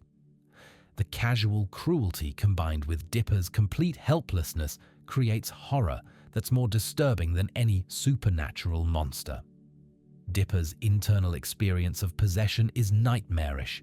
He can see and feel everything, but can't control anything. He's forced to watch as his body is used to hurt people he loves, commit destructive acts he would never choose, and systematically destroy his reputation and relationships. This powerlessness is psychologically torturous, worse in some ways than physical pain because he can't even fight back. Bill's search for the code to destroy the laptop reveals his true intentions. He doesn't want to help Dipper learn anything. He wants to destroy the knowledge the laptop contains because it poses a threat to his plans. Bill manipulated Dipper's curiosity and desire for answers to trick him into enabling the destruction of the very information he sought. It's cruelty and manipulation wrapped in apparent helpfulness. The destruction of the laptop represents the destruction of knowledge and potential solutions.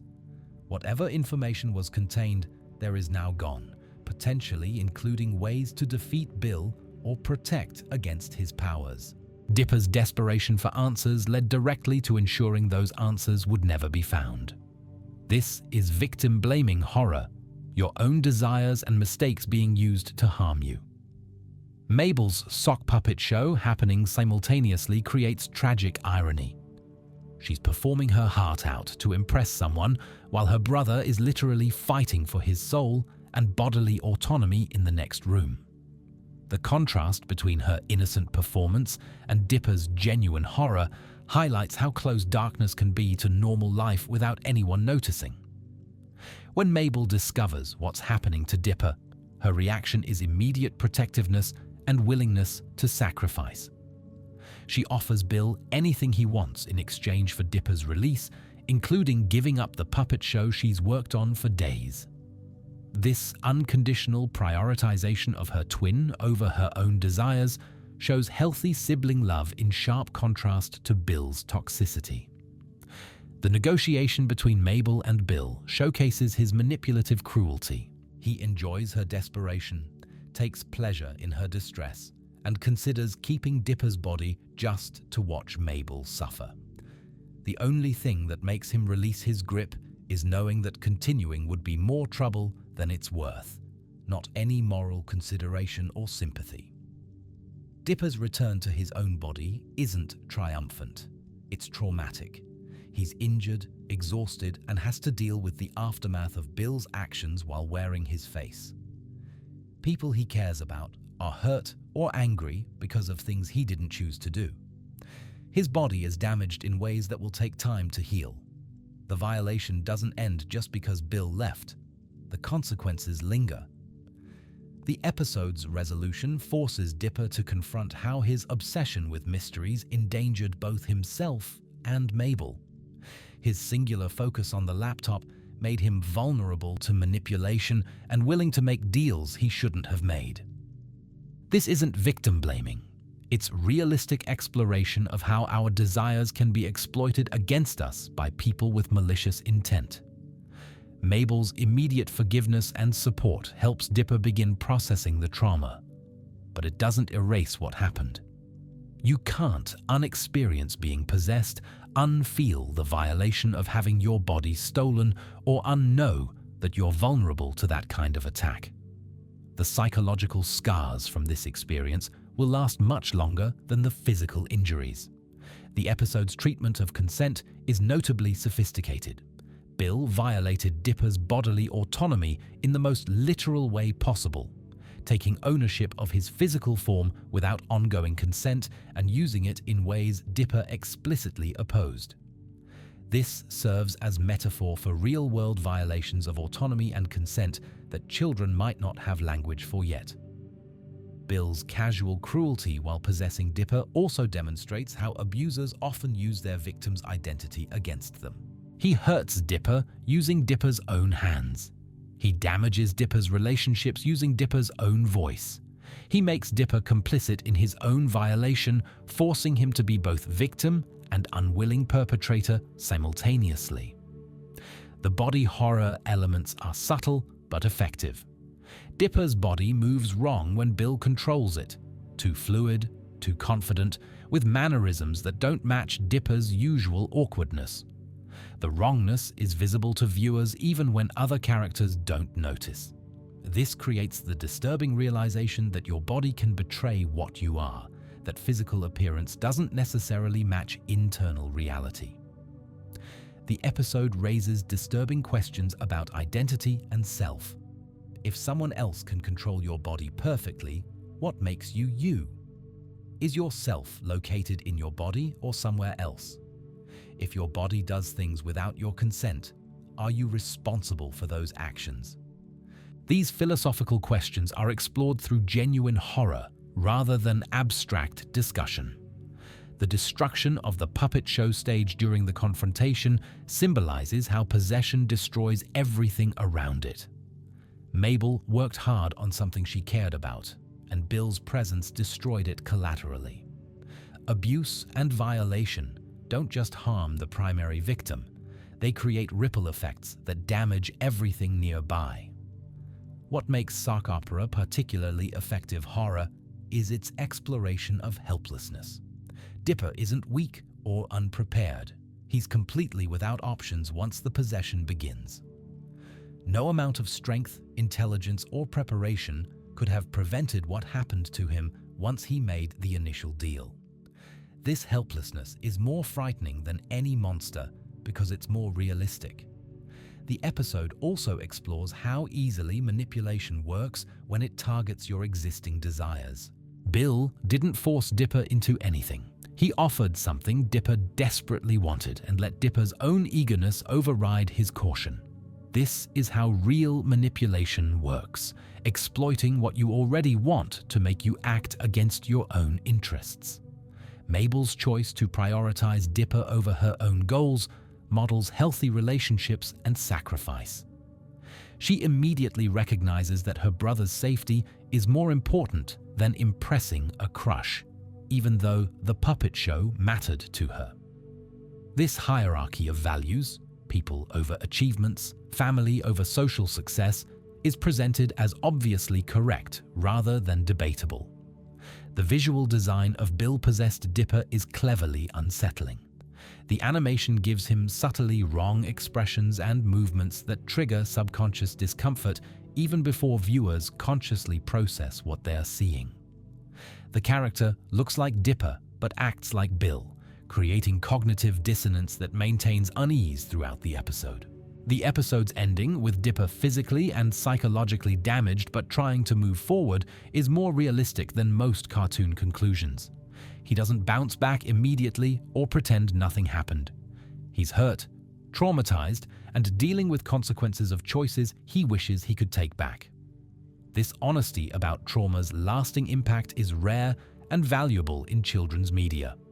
Sock opera ultimately works as horror because it makes the abstract concept of possession visceral and personal. It's not about dramatic exorcisms or supernatural battles. It's about the intimate horror of losing control of your own body, the violation of having someone else use your physical self however they want, and the lingering trauma of knowing you're vulnerable to that kind of assault. Dreamscaperers takes the invasion of privacy to its logical extreme by literally entering Stan's mind without his knowledge or consent, exposing his deepest memories, fears, and secrets in ways that can never be undone. This episode is disturbing because it's about the violation of mental privacy, the idea that your innermost thoughts and memories could be accessed, judged, and exposed by others without your permission or even awareness. The episode begins with Gideon hiring Bill Cipher to enter Stan's mind and discover the combination to the Mystery Shack's safe, where Gideon believes the deed to the property is hidden. This setup immediately establishes disturbing themes of mental invasion for profit, treating someone's consciousness as territory to be conquered rather than private space to be respected. Bill's eagerness to accept this job reveals how much he enjoys violating people's mental privacy. He doesn't just complete the task, he savors the process of rifling through Stan's memories, exposing his vulnerabilities, and potentially causing psychological damage in the process. For Bill, minds are playgrounds where he can cause havoc without physical evidence of his violation. When Dipper, Mabel, and Seuss enter Stan's mind to stop Bill, they become violators too, even though their intentions are protective. They're still accessing private memories and thoughts without Stan's knowledge or consent. The episode acknowledges this moral complexity. Sometimes even well-intentioned invasions of privacy are violations that cause harm regardless of motivation. Stan's mindscape is visually represented as a surreal landscape full of doors leading to different memories. Each door represents a private moment, thought, or experience that Stan has never chosen to share. The visual metaphor makes the violation tangible. They're literally opening doors into Stan's private past, seeing things he's deliberately kept hidden from everyone, including family. The first memory they access is lighthearted, Stan wearing ridiculous clothing as part of a TV commercial. It's embarrassing but harmless, establishing that some secrets are kept simply out of embarrassment rather than shame. This memory serves as gentle introduction before the darker revelations, easing viewers into the concept of mental invasion before showing its more disturbing implications. But as they go deeper into Stan's mind, the memories become progressively more painful and personal. They witness Stan's childhood with his brother Stanford, showing the origins of their complicated relationship.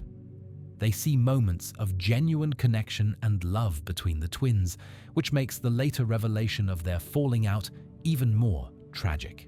These are private memories that Stan has clearly thought about often but never shared, and having others witness them without his consent is a profound violation. The memory of Stan being kicked out of his home as a teenager is genuinely heartbreaking and disturbing.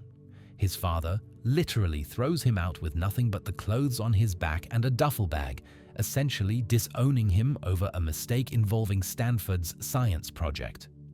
We watch a teenager, still a child really, being rejected by his family and forced to survive alone. The cruelty of this moment is made worse by Stan's father's complete lack of compassion or understanding. This memory reveals the origin of Stan's grifting lifestyle and emotional walls. He wasn't born dishonest or selfish.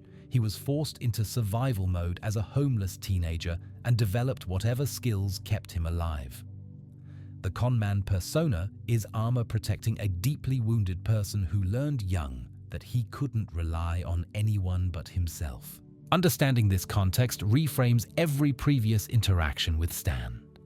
The progression through Stan's memories shows a life of failure, rejection, and desperate survival.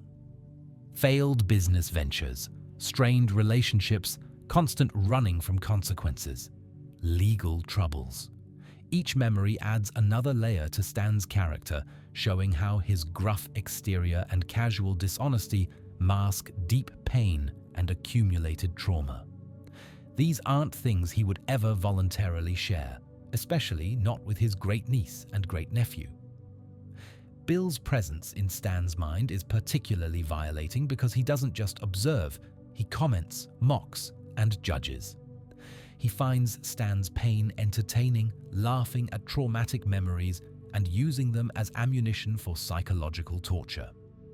Bill treats Stan's consciousness like a comedy show performed for his amusement, demonstrating complete disregard for the very concept of mental privacy or psychological boundaries. The mindscape also contains manifestations of Stan's fears and insecurities, monsters representing his anxieties about aging, failure, and abandonment. These deeply personal psychological struggles are now visible to others, exposed without his consent. Imagine your worst fears and insecurities suddenly made visible to your family members. That violation of psychological privacy is the episode's central horror. When they discover Stan's memory of first seeing the mystery shack and deciding to make it his home, it reveals unexpected depth. Stan isn't just a cynical conman, he genuinely cares about the mystery shack and Gravity Falls. He built something, created a home, established himself in a community after years of rootless wandering. The shack represents stability and belonging that he spent decades searching for. The memory of Stan looking at old photos of him and Stanford as happy children is particularly poignant. It shows that despite their falling out, despite decades of estrangement, Stan still carries love and longing for his brother. He keeps these photos hidden, but looks at them when alone, suggesting ongoing grief over their broken relationship. This private emotional truth is now exposed to people Stan has carefully kept at emotional distance. Bill's strategy of weaponizing Stan's memories against him shows how psychological knowledge can be used for abuse. He doesn't need physical weapons when he can attack with Stan's own pain, trauma, and insecurities. This is emotional warfare at its most cruel, using someone's vulnerabilities against them, made possible only through violating their mental privacy. The kids' growing understanding and empathy for Stan as they witness his memories creates complicated emotions. They're gaining context that makes them love and understand him better, but they're doing so through violation of his privacy. This knowledge was never meant to be shared, and they can never unhear or unsee what they've learned. Their relationship with Stan is permanently changed by information he never consented to share. The revelation of Stan's deeper motivations, his decades-long obsession with bringing Stanford back, reframes his entire life. Every crime, every lie, every morally questionable decision was ultimately in service of rescuing his brother. This doesn't excuse the harm he's caused, but it provides context that transforms him from selfish con man into someone who sacrificed everything for family. But this revelation also means Dipper and Mabel now know Stan has been lying to them about fundamental things throughout their entire stay. They understand why he lied, but the breach of trust still hurts. Finding out through mental invasion rather than Stan choosing to share this truth adds another layer of violation. They've stolen knowledge he wasn't ready to give them. Bill's defeat comes through exploiting his own arrogance. He's so confident in his superiority that he underestimates Stan's mental defenses and the kid's determination to protect him. But the victory feels hollow because the invasion already succeeded. Stan's privacy is gone, his secrets exposed, his psychological vulnerabilities now known to others. You can't unviolate someone's mind. The episode's ending shows Stan waking up with no memory of what happened in his mind. He doesn't know his great-niece and great-nephew now understand his deepest traumas and most closely guarded secrets. This knowledge asymmetry is disturbing, They know intimate things about him that he doesn't know they know, creating a permanent imbalance in their relationship. Dipper and Mabel's changed attitude towards Stan after witnessing his memories shows how the invasion had lasting effects. They're gentler with him, more understanding of his gruffness, more willing to overlook his flaws. But this understanding came through violation rather than trust, and there's something fundamentally wrong about that. Healthy relationships are built on voluntary sharing, not stolen knowledge. The episode raises disturbing questions about privacy, consent, and the ethics of knowledge. Is it acceptable to violate someone's privacy if your intentions are protective? Does understanding someone's trauma justify the violation of accessing that trauma without permission? Can relationships built on secretly stolen knowledge ever be truly healthy? The show presents these dilemmas without providing comfortable answers. The visual representation of memories as physical spaces you can explore makes the abstract concept of mental invasion concrete and visceral. Each door they open feels like breaking into someone's home, because in a very real sense, that's exactly what they're doing. Stan's mind is his most private space, and they're trespassing. Bill's ability to move freely through Stan's mindscape demonstrates how vulnerable we all are to this kind of violation. In the world of Gravity Falls, demons can literally invade your consciousness and steal your memories. In our world, the violations are less literal but no less real: surveillance, data theft, psychological manipulation, and the general erosion of privacy in digital age. The episode also explores how secrets serve protective functions. Stan keeps his past hidden, not just out of shame but also out of self-preservation. Revealing his history would invite judgment, questions, and demands for explanations he's not prepared to give. Privacy isn't just about hiding bad things, it's about controlling your own narrative and choosing when and how to be vulnerable. The fact that Bill was hired to invade Stan's mind for profit makes the violation even more disturbing.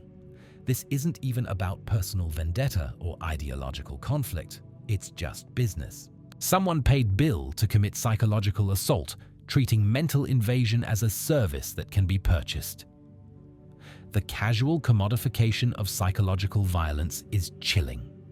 What makes Dreamscaperers particularly effective horror is its exploration of how we can never truly know another person's inner experience. Even after seeing Stan's memories, the kids still don't fully understand him because memories are selective and interpretation is subjective. They've violated his privacy and still can't completely comprehend his perspective, making the violation both cruel and ultimately futile. The episode's treatment of trauma and how it shapes behavior is remarkably sophisticated. Stan's difficult past doesn't excuse his present choices, but it provides crucial context. The show resists both fully excusing him based on trauma and completely condemning him despite that trauma. This nuanced moral position is rare in children's media. The parallel between Bill's invasion of Stan's mind and Gideon's obsessive pursuit of the Mystery Shack reinforces themes of violation and consent. Gideon believes he's entitled to the shack just as Bill believes he's entitled to access anyone's mind. Both represent entitlement taken to its logical extreme, the belief that wanting something badly enough justifies taking it regardless of the harm caused.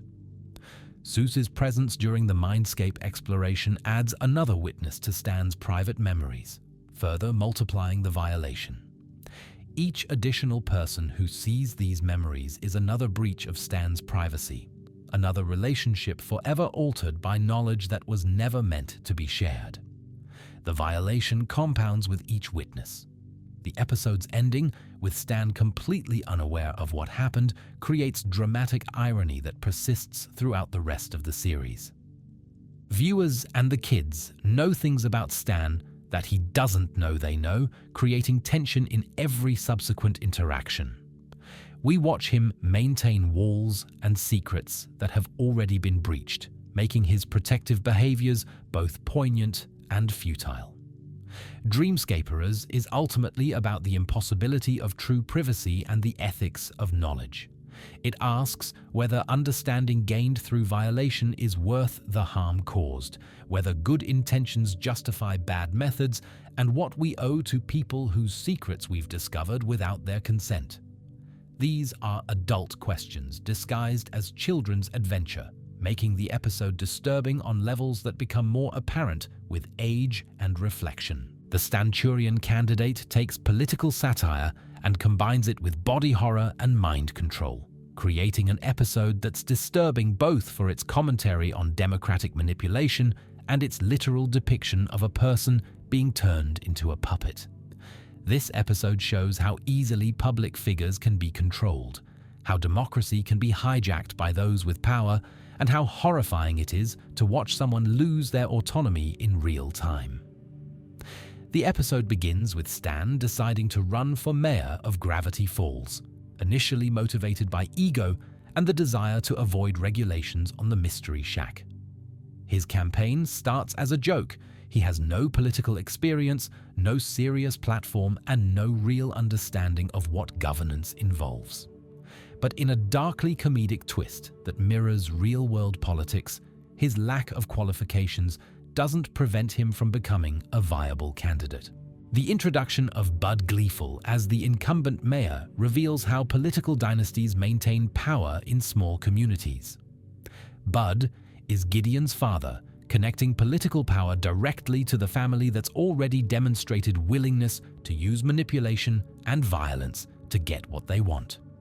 The Gleefuls don't just own businesses, they own the political machinery that governs the town itself. Gideon's decision to use mind control on Stan to sabotage his campaign demonstrates the escalation of his villainy. He's moved beyond personal revenge into systematic undermining of democratic processes. If he can control a political candidate, he can effectively control the government itself. This is authoritarianism through supernatural means, but the implications about how easily democracy can be hijacked are disturbingly relevant to reality. The mind control tie that Gideon gives Stan is presented as a friendly gift, showing how manipulation often comes disguised as generosity or support. Gideon exploits social conventions about accepting gifts and gratitude to get the device onto Stan's body, where it can exert its influence. This reflects real-world social engineering where manipulators use politeness and social norms against their targets. The first instance of mind control is subtle, small changes in Stan's behavior that could be dismissed as nervousness or unusual circumstances. This gradual onset makes the violation harder to detect and combat. By the time it becomes obviously wrong, the control is already firmly established and difficult to break. This mirrors how authoritarian control often starts small and incremental before becoming overt. The visual of Stan literally being puppeted, his body moving against his will, words coming out of his mouth that he doesn't choose, is body horror that works as political metaphor.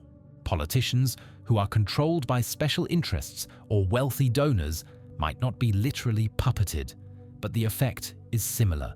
They speak words written by others, advocate for positions they may not believe in, and serve interests that aren't their own or their constituents. Stan's internal awareness during the mind control makes it even more horrifying. He knows what's happening and can't stop it. He's conscious and trapped inside his own body while someone else operates him like a machine. This is similar to the horror of possession in sock opera, but in a public political context that affects not just Stan, but everyone who will be governed by whoever wins the election. The televised mayoral debate where Stan is being actively controlled turns into public humiliation and sabotage. Gideon makes Stan say increasingly inappropriate and offensive things, deliberately destroying his campaign and reputation. But the real horror is that everyone watching assumes these are Stan's genuine thoughts and choices, not recognizing the violation happening in real time. The debate scene showcases how easily public perception can be manipulated when you control the candidate. Stan's actual positions and beliefs become irrelevant when someone else can literally put words in his mouth. This is dark commentary on how political messaging is controlled by handlers, consultants, and donors, rather than reflecting candidates' authentic beliefs. Dipper and Mabel's realization that Stan is being mind-controlled comes too late to prevent significant damage to his campaign and reputation. They can see the tie glowing and recognize something is wrong, but they can't prove it or get anyone else to take their concerns seriously. This reflects how manipulation and corruption often happen in plain sight, but are dismissed or ignored by those who should be intervening. The attempt to remove the tie during the debate creates action movie tension in what should be a sedate political event. They're essentially trying to perform an exorcism on a political candidate during a live broadcast, which is absurd but also deadly serious. The stakes are both personal, Stan's autonomy and dignity, and political, the integrity of the democratic process. Gideon's willingness to destroy his own father's campaign if it means hurting Stan reveals his priorities. He cares more about personal revenge than about his family's political power. This single-minded vindictiveness makes him more dangerous because he's not acting rationally or strategically. He's acting out of pure spite and will sacrifice anything to hurt his enemies. When Stan regains control and removes the tie, his genuine personality crashes back into the controlled performance in ways that are simultaneously funny and disturbing. The whiplash from controlled politician to authentic Stan highlights how different the real person is from the puppet that was wearing his face. But the damage is already done. People have formed opinions based on the controlled version. The revelation that Stan's authentic, uncontrolled behavior is actually what voters respond to positively is interesting commentary on political authenticity. When he stops trying to be a politician and just speaks honestly, however crudely, people find it refreshing. This suggests that voters can sense authenticity versus performance, even if they can't always articulate why one candidate feels more genuine than another. Stan's decision to withdraw from the race after realizing he doesn't actually want the responsibilities of governance is mature self-awareness that many real politicians lack. He recognizes that wanting power isn't the same as being qualified to wield it responsibly. This acknowledgement of his own limitations is growth that comes from the traumatic experience of being controlled and used. The episode's ending, with the political status quo maintained and the gleeful family retaining power, is somewhat pessimistic. Despite the manipulation being exposed, despite Gideon's obvious corruption, nothing fundamentally changes about power dynamics in Gravity Falls. The same families maintain control, the same patterns continue. This reflects real-world frustration with how difficult it is to challenge entrenched political power. What makes this episode particularly disturbing is how it makes literal the metaphorical ways politicians are controlled. Campaign donors, party leadership, special interests, these forces don't literally puppeteer candidates with magic ties, but they exert control that can be nearly as absolute. The supernatural element makes visible something that happens constantly in less obvious ways. The violation of Stan's autonomy during mind control is especially disturbing because it happens publicly. His loss of control isn't private, it's broadcast to the entire town, preserved on video, and used to permanently alter how people perceive him. Even after the tie is removed, people's memories of controlled Stan remain, affecting his reputation indefinitely. The episode also explores how political theater replaces authentic governance. The debate is more about performance than policy, more about sound bites than serious discussion of how to help the community. Stan's uncontrolled bluntness reveals how much of political discourse is scripted performance, and how rare it is for politicians to speak authentically about issues. Gideon's use of mind control technology suggests he has access to advanced supernatural knowledge and is willing to use it for petty personal gains. This is the banality of evil, using world-changing power not for grand schemes, but for small, vindictive, pathetic revenge. The misuse of extraordinary power for ordinary cruelty is somehow more disturbing than using it for apocalyptic schemes. The episode's treatment of democratic institutions is notably dark for children's television. It shows elections as vulnerable to manipulation, voters as potentially deceived, and political power as concentrated in families willing to cheat. This isn't cynical nihilism, it's realistic acknowledgement that democratic processes require active protection from those who would corrupt them. Stan's trauma from being mind-controlled is glossed over quickly, but the implications are disturbing. He was violated, used, publicly humiliated, and forced to damage his own reputation and relationships. Even though he regains control, the psychological impact of that violation doesn't just disappear. You can't unexperience having your body stolen and used against you. The parallel between Gideon's control of Stan and his earlier attempts to control Mabel reinforces his character as someone who believes he's entitled to control others. He doesn't respect autonomy, doesn't accept that people can refuse him, doesn't recognize others as having legitimate rights to self-determination. This is authoritarian thinking applied at personal and political levels. What's particularly sophisticated about this episode is how it uses supernatural mind control to explore real political manipulation tactics. Campaign handlers who script every word, donors who demand specific policy positions, party leadership that enforces orthodoxy. These are all forms of control that limit candidates' authentic expression. The magic tie just makes literal what happens metaphorically in every campaign. The Stanurian candidate ultimately serves as both political satire and genuine horror about loss of autonomy. It's funny because it exaggerates real political dysfunction, but disturbing because the exaggeration isn't as extreme as it should be. The supernatural elements make visible dynamics that exist in reality but are usually invisible, forcing viewers to confront uncomfortable truths about power and control. Boys Crazy starts as a silly episode about Mabel obsessing over a boy band, but transforms into disturbing commentary on parasocial relationships, manufactured authenticity, and the exploitation of both fans and performers in the entertainment industry. This episode is horrifying not because of supernatural threats, but because of how accurately it depicts psychological manipulation in pop culture. The episode opens with Mabel attending a concert for several Times, a boy band she's completely obsessed with. Her enthusiasm seems like normal preteen fandom, posters on walls, knowing all their songs, following their every move.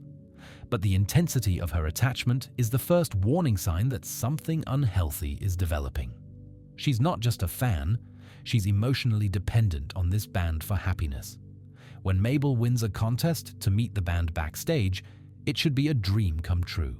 Instead, she discovers a horrifying truth. The band members are being held prisoner by their producer, forced to perform constantly, and treated as products rather than people. What she thought was authentic artistic expression is actually coerced performance by trapped teenagers. The visual of the band members in a cage is startling and disturbing. These are human beings literally imprisoned and forced to perform, with their suffering hidden behind manufactured smiles and choreographed enthusiasm. This makes literal the metaphorical imprisonment many real performers experience in exploitative contracts and abusive industry relationships. The producer, Ergman Bratzmann, embodies everything dark about entertainment industry exploitation. He sees the band members not as people, but as products to be controlled, manipulated and discarded when they're no longer profitable. His casual cruelty and complete lack of empathy make him more disturbing than any supernatural monster because this kind of person exists in reality. The band members' situation reveals the dark side of parasocial relationships. Fans, like Mabel, believe they have genuine connections with these performers, but those connections are entirely manufactured by the industry. The boys are forced to perform intimacy and affection toward fans while being given no agency over their own lives or bodies. This is emotional labor taken to its most exploitative extreme. Mabel's decision to rescue the band by bringing them to the Mystery Shack initially seems heroic. She's freeing them from their abusive producer and giving them a safe space. But this rescue quickly becomes its own form of imprisonment as Mabel's relationship with the band reveals her own possessive tendencies and refusal to respect their autonomy. The band members' behavior in captivity is psychologically complex. They've been controlled for so long that they don't know how to be autonomous individuals.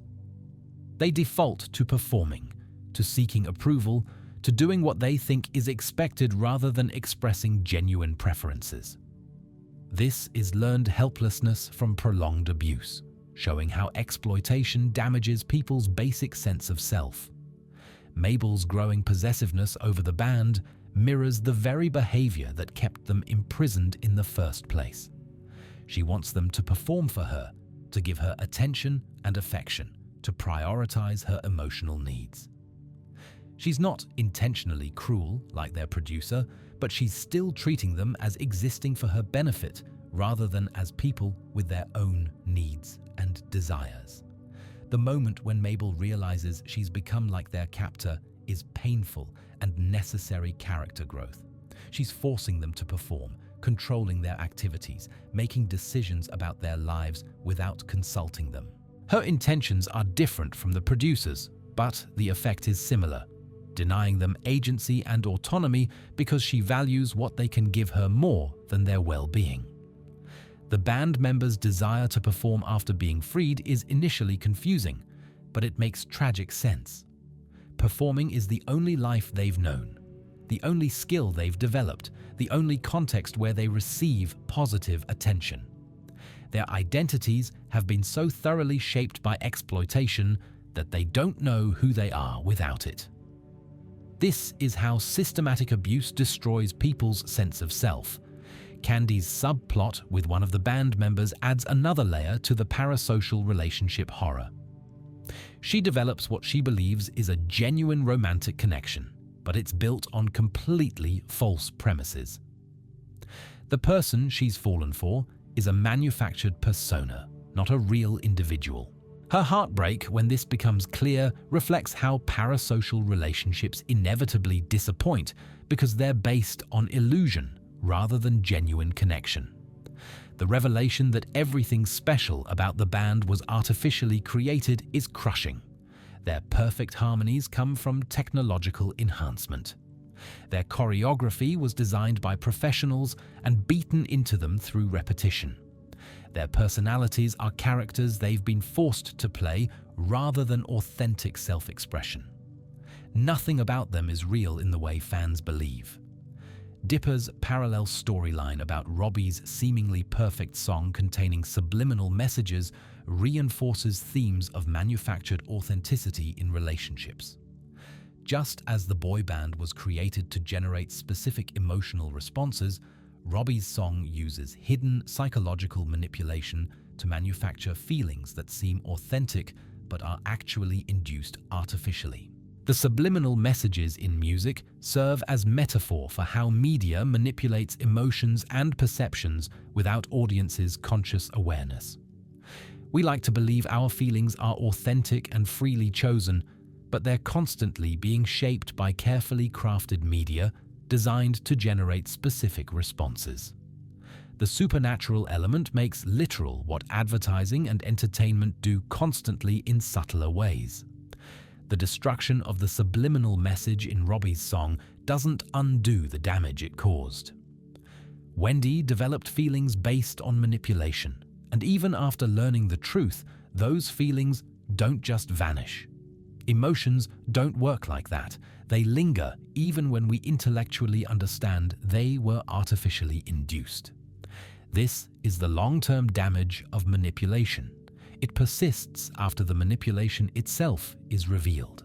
Mabel's decision to help the band members find their producer and return to performing, this time with their consent and on their terms, is more nuanced than simply freeing them entirely. They want to perform, but they need to do so as autonomous individuals making their own choices rather than as imprisoned products. This distinguishes between exploitation and voluntary participation in an industry. The episode's ending, with the band returning to performance but this time with agency and control, is cautiously hopeful but acknowledges lasting damage. They can't simply undo years of exploitation and become entirely new people. They're working with what they have, performance skills and desire for musical careers, but attempting to do so in healthier ways. Recovery from exploitation is complicated and ongoing, not a simple happy ending. What makes Boys Crazy particularly disturbing is how it exposes the mechanics of parasocial relationships and manufactured authenticity in ways that apply directly to real entertainment industries.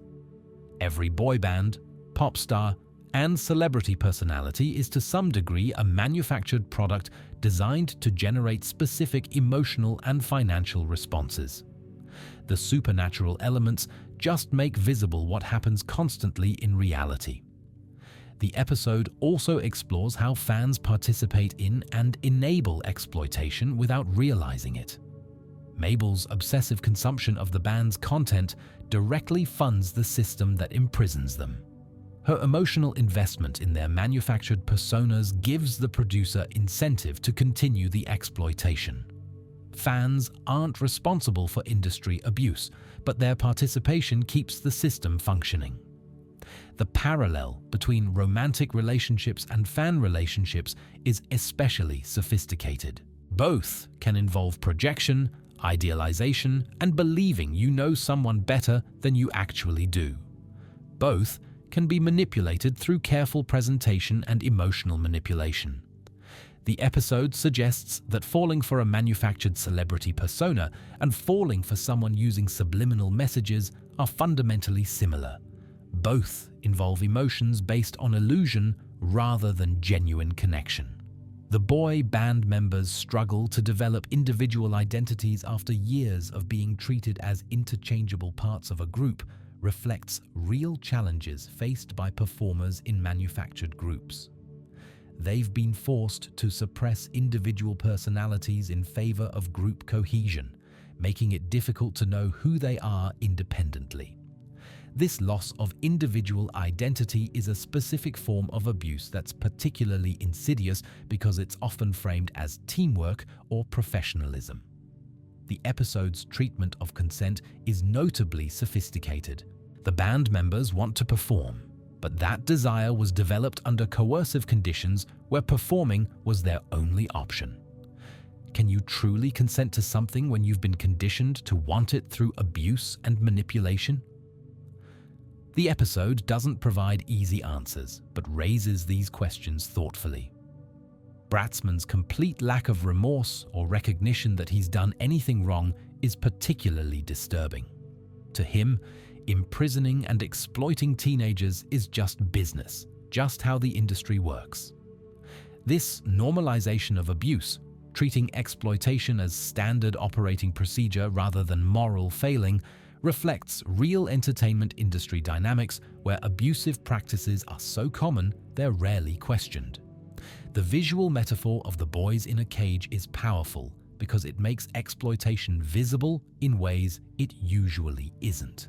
Real exploited performers aren't locked in literal cages, but they're trapped by contracts, economic dependence, fear of career destruction, and psychological manipulation.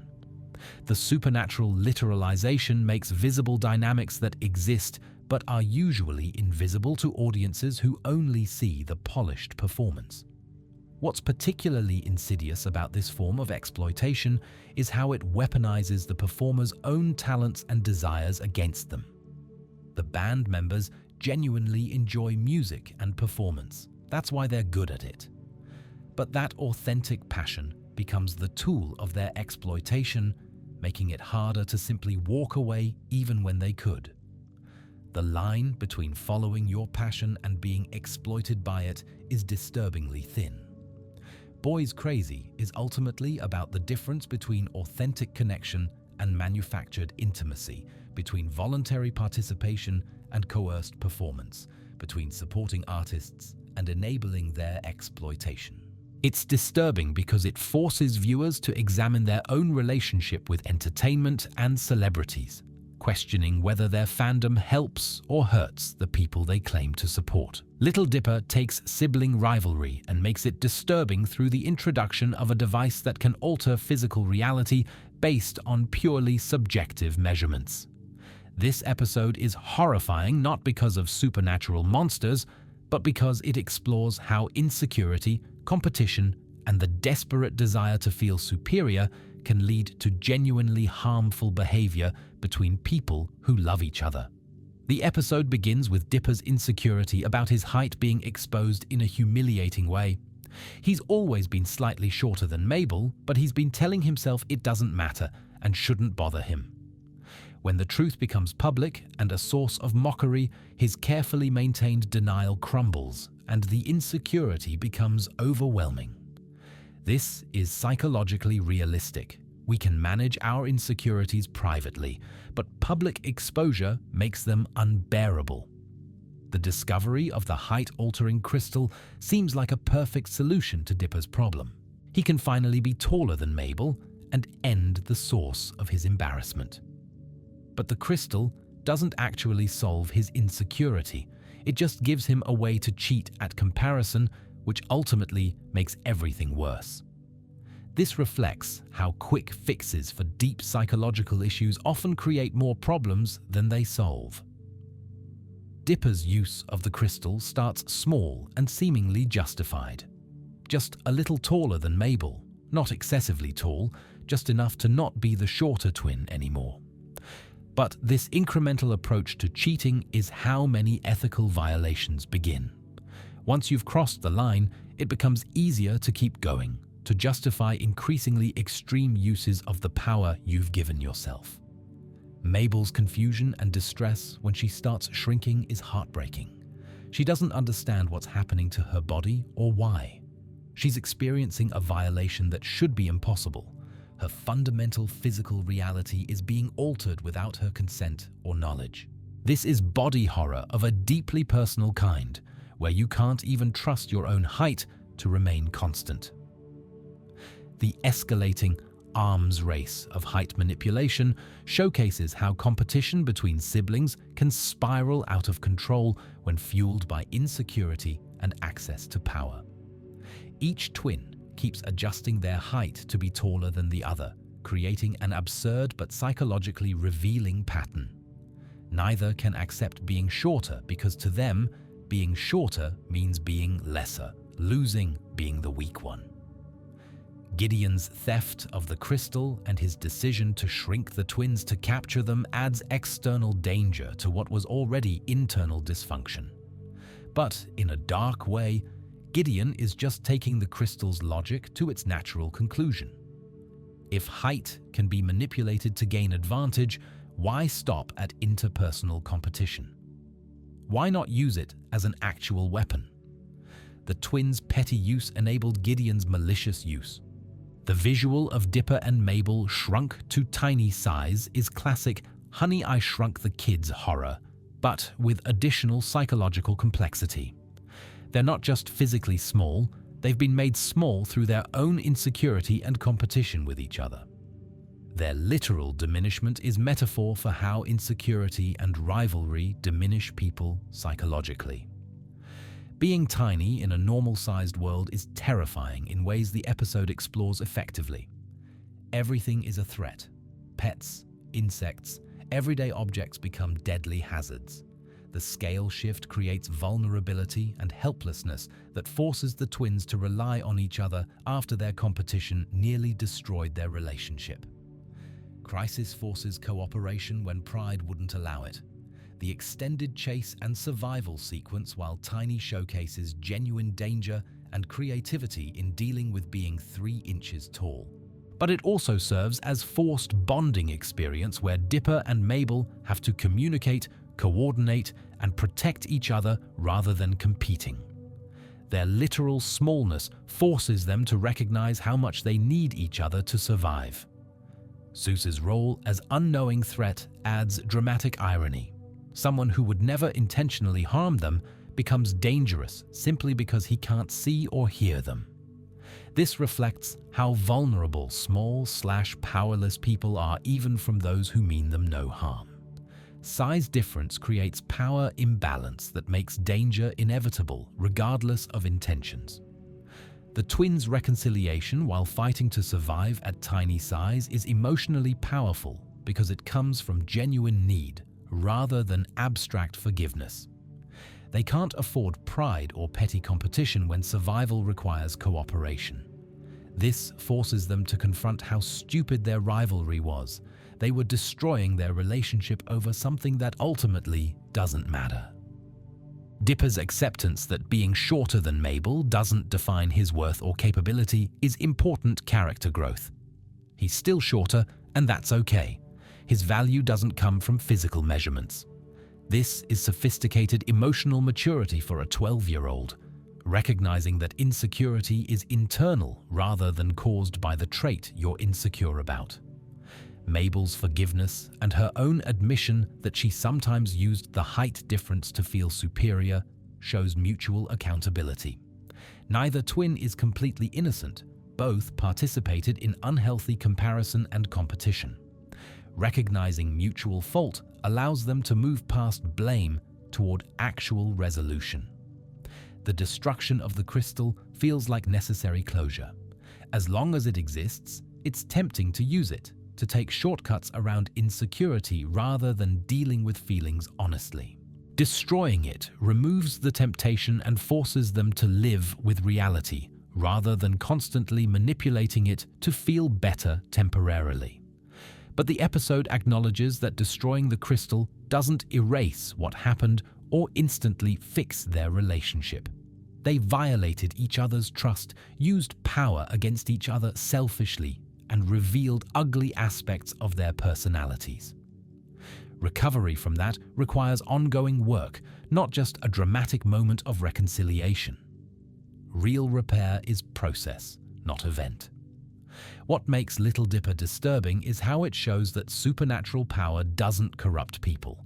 It reveals corruption that was always there. Dipper wasn't made insecure and competitive by the crystal. Those traits already existed, and the crystal just gave him means to act on them harmfully. The horror is in recognizing that we all carry potential for this kind of harm. The episode also explores how competition between loved ones is particularly painful because it comes from people whose opinion matters most. Mabel's opinion of Dipper shapes his self-perception in ways strangers' opinions never could. That's why her mockery, even playful, hurts so much, and why his need to be taller than her feels so urgent. We're most vulnerable to hurt from people we love. The crystal serves as metaphor for any advantage or power that can be used to feel superior to others. Money, education, social status, physical attributes, all of these can become weapons in interpersonal competition if we let insecurity drive our behavior. The supernatural element makes visible dynamics that exist in every relationship. The visual effects of the shrinking process are notably unsettling. Watching someone's body reduce in size, their proportions changing, their voice getting higher, it's wrongness that triggers primal discomfort. Bodies shouldn't do that, and watching it happen creates visceral unease even when you know it's fiction.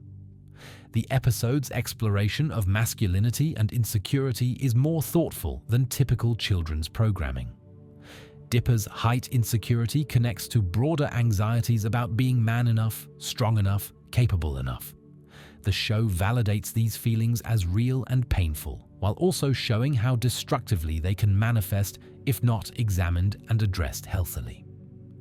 Mabel's role in the conflict is notably not just as innocent victim. She participated in making height a competition, enjoyed having that advantage over Dipper, and weaponized it when it suited her.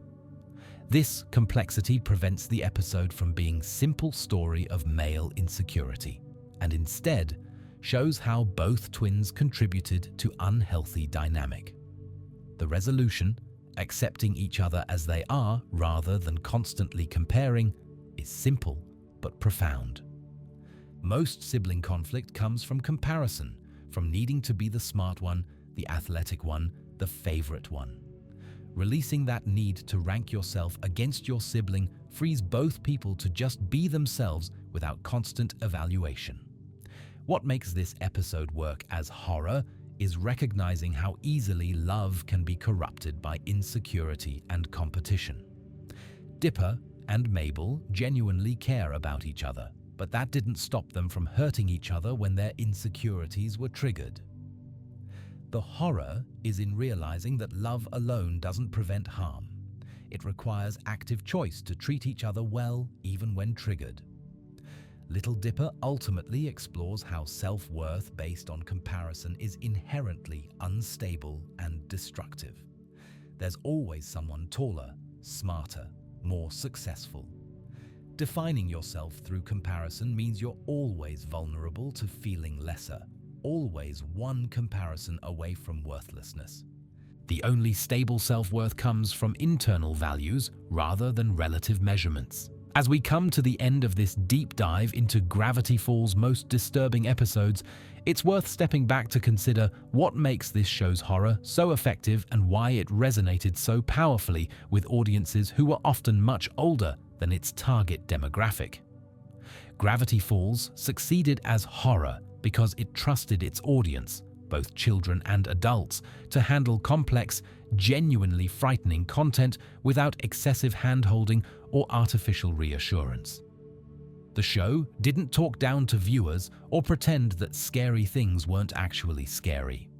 It presented real stakes, permanent consequences, and psychological horror that couldn't be easily dismissed or forgotten.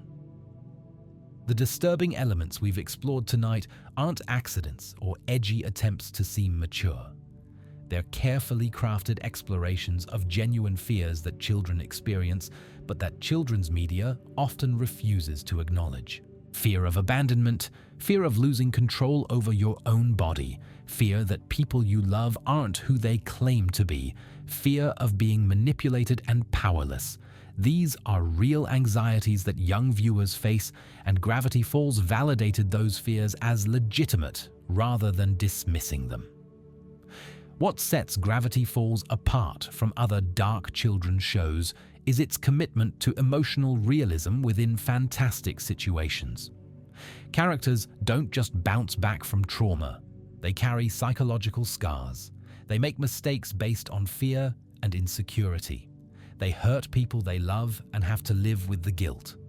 This emotional honesty makes the supernatural horror more effective because it's grounded in recognizable human psychology.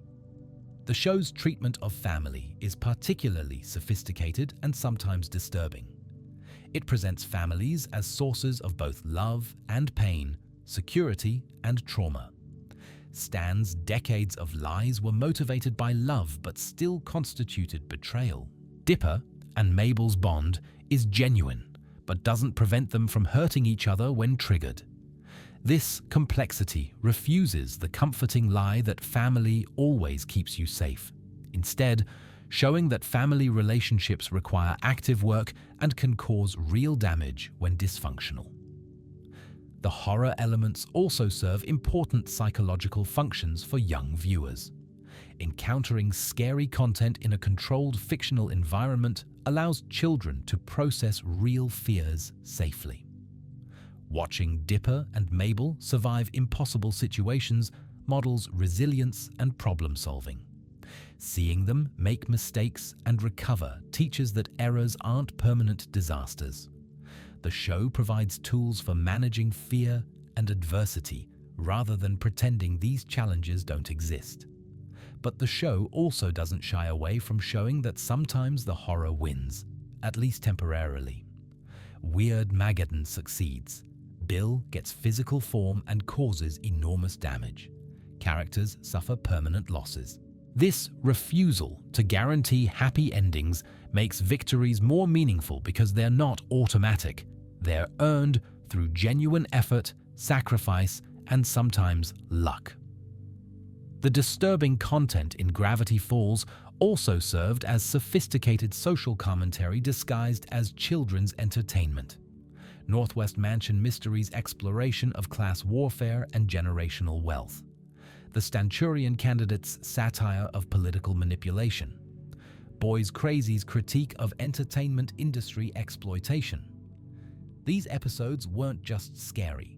They were using horror to examine real systemic problems in ways that helped young viewers develop critical thinking about power structures.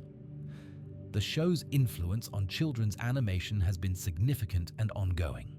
It proved that young audiences could handle complex, serialized storytelling with genuine stakes.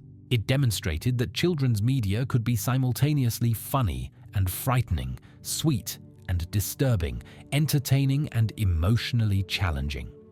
It showed that respecting your audience's intelligence pays off in creating work that resonates across age demographics. For many viewers, Gravity Falls was their introduction to sophisticated horror and psychological thriller storytelling. The disturbing elements weren't gratuitous. They served narrative purposes and emotional arcs. This taught media literacy lessons about how horror can be used effectively for storytelling rather than just shock value. The show also normalized discussions about mental health, trauma, and emotional struggle in ways that were revolutionary for children's programming. Characters experienced anxiety, depression, PTSD, and other psychological challenges that were treated as serious rather than punchlines.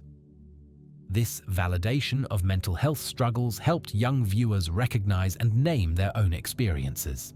Looking back at these disturbing episodes, what's striking is how well they hold up to adult analysis. The horror works on multiple levels. There are surface scares for young viewers, but also deeper psychological and social themes that become more apparent with maturity and life experience. The show rewards repeated viewing because you notice new disturbing implications each time. The legacy of Gravity Falls' disturbing content is visible in subsequent children's animation that's become increasingly willing to tackle dark themes and genuine horror.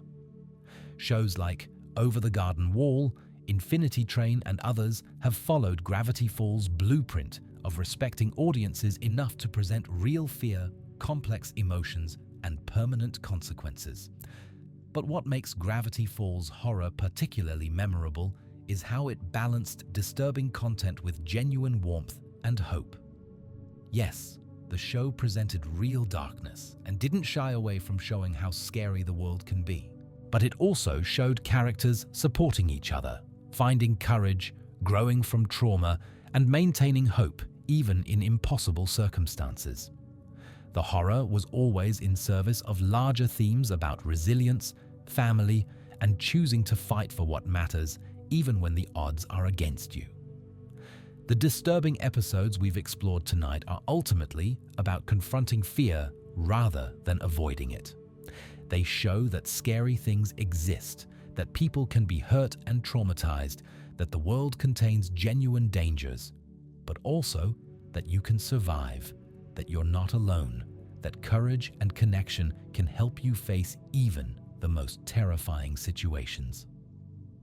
Gravity Falls proved that children's entertainment could be genuinely disturbing while still being age-appropriate and psychologically healthy. The key was treating disturbing content seriously, providing emotional support and resolution, and trusting that young audiences could handle complex, frightening material when presented thoughtfully. As we close this exploration of Gravity Falls' darkest moments, remember that the scariest episodes were also often the most emotionally powerful. They weren't disturbing for shock value, they were disturbing because they touched on real fears, real traumas, and real psychological complexity that children experience, but that's often dismissed or ignored by media created for them. The show respected its audience enough to present genuine horror, and that respect created a bond between show and viewers that persists years after it ended. The disturbing moments weren't bugs in otherwise family-friendly programming. They were features that made the show memorable, meaningful, and genuinely impactful in ways that safer, blander content could never achieve. Thank you for joining me on this deep dive into the disturbing lore of Gravity Falls. If you enjoyed this exploration of how children's animation can be both entertaining and genuinely frightening, make sure to subscribe to the channel for more long-form analysis of animated series. And remember, the next time you watch what seems like a simple cartoon, pay attention to what's lurking beneath the surface. You might be surprised by the sophisticated horror hiding in plain sight. Sweet dreams, and try not to think too much about shapeshifters, mind control, or apocalyptic chaos demons while you drift off to sleep. And if you hear knocking from inside your dreams, maybe don't answer. Trust your instincts, question authority, and remember that in Gravity Falls, and perhaps in life, reality is an illusion. The universe is a hologram. Buy gold. Buy.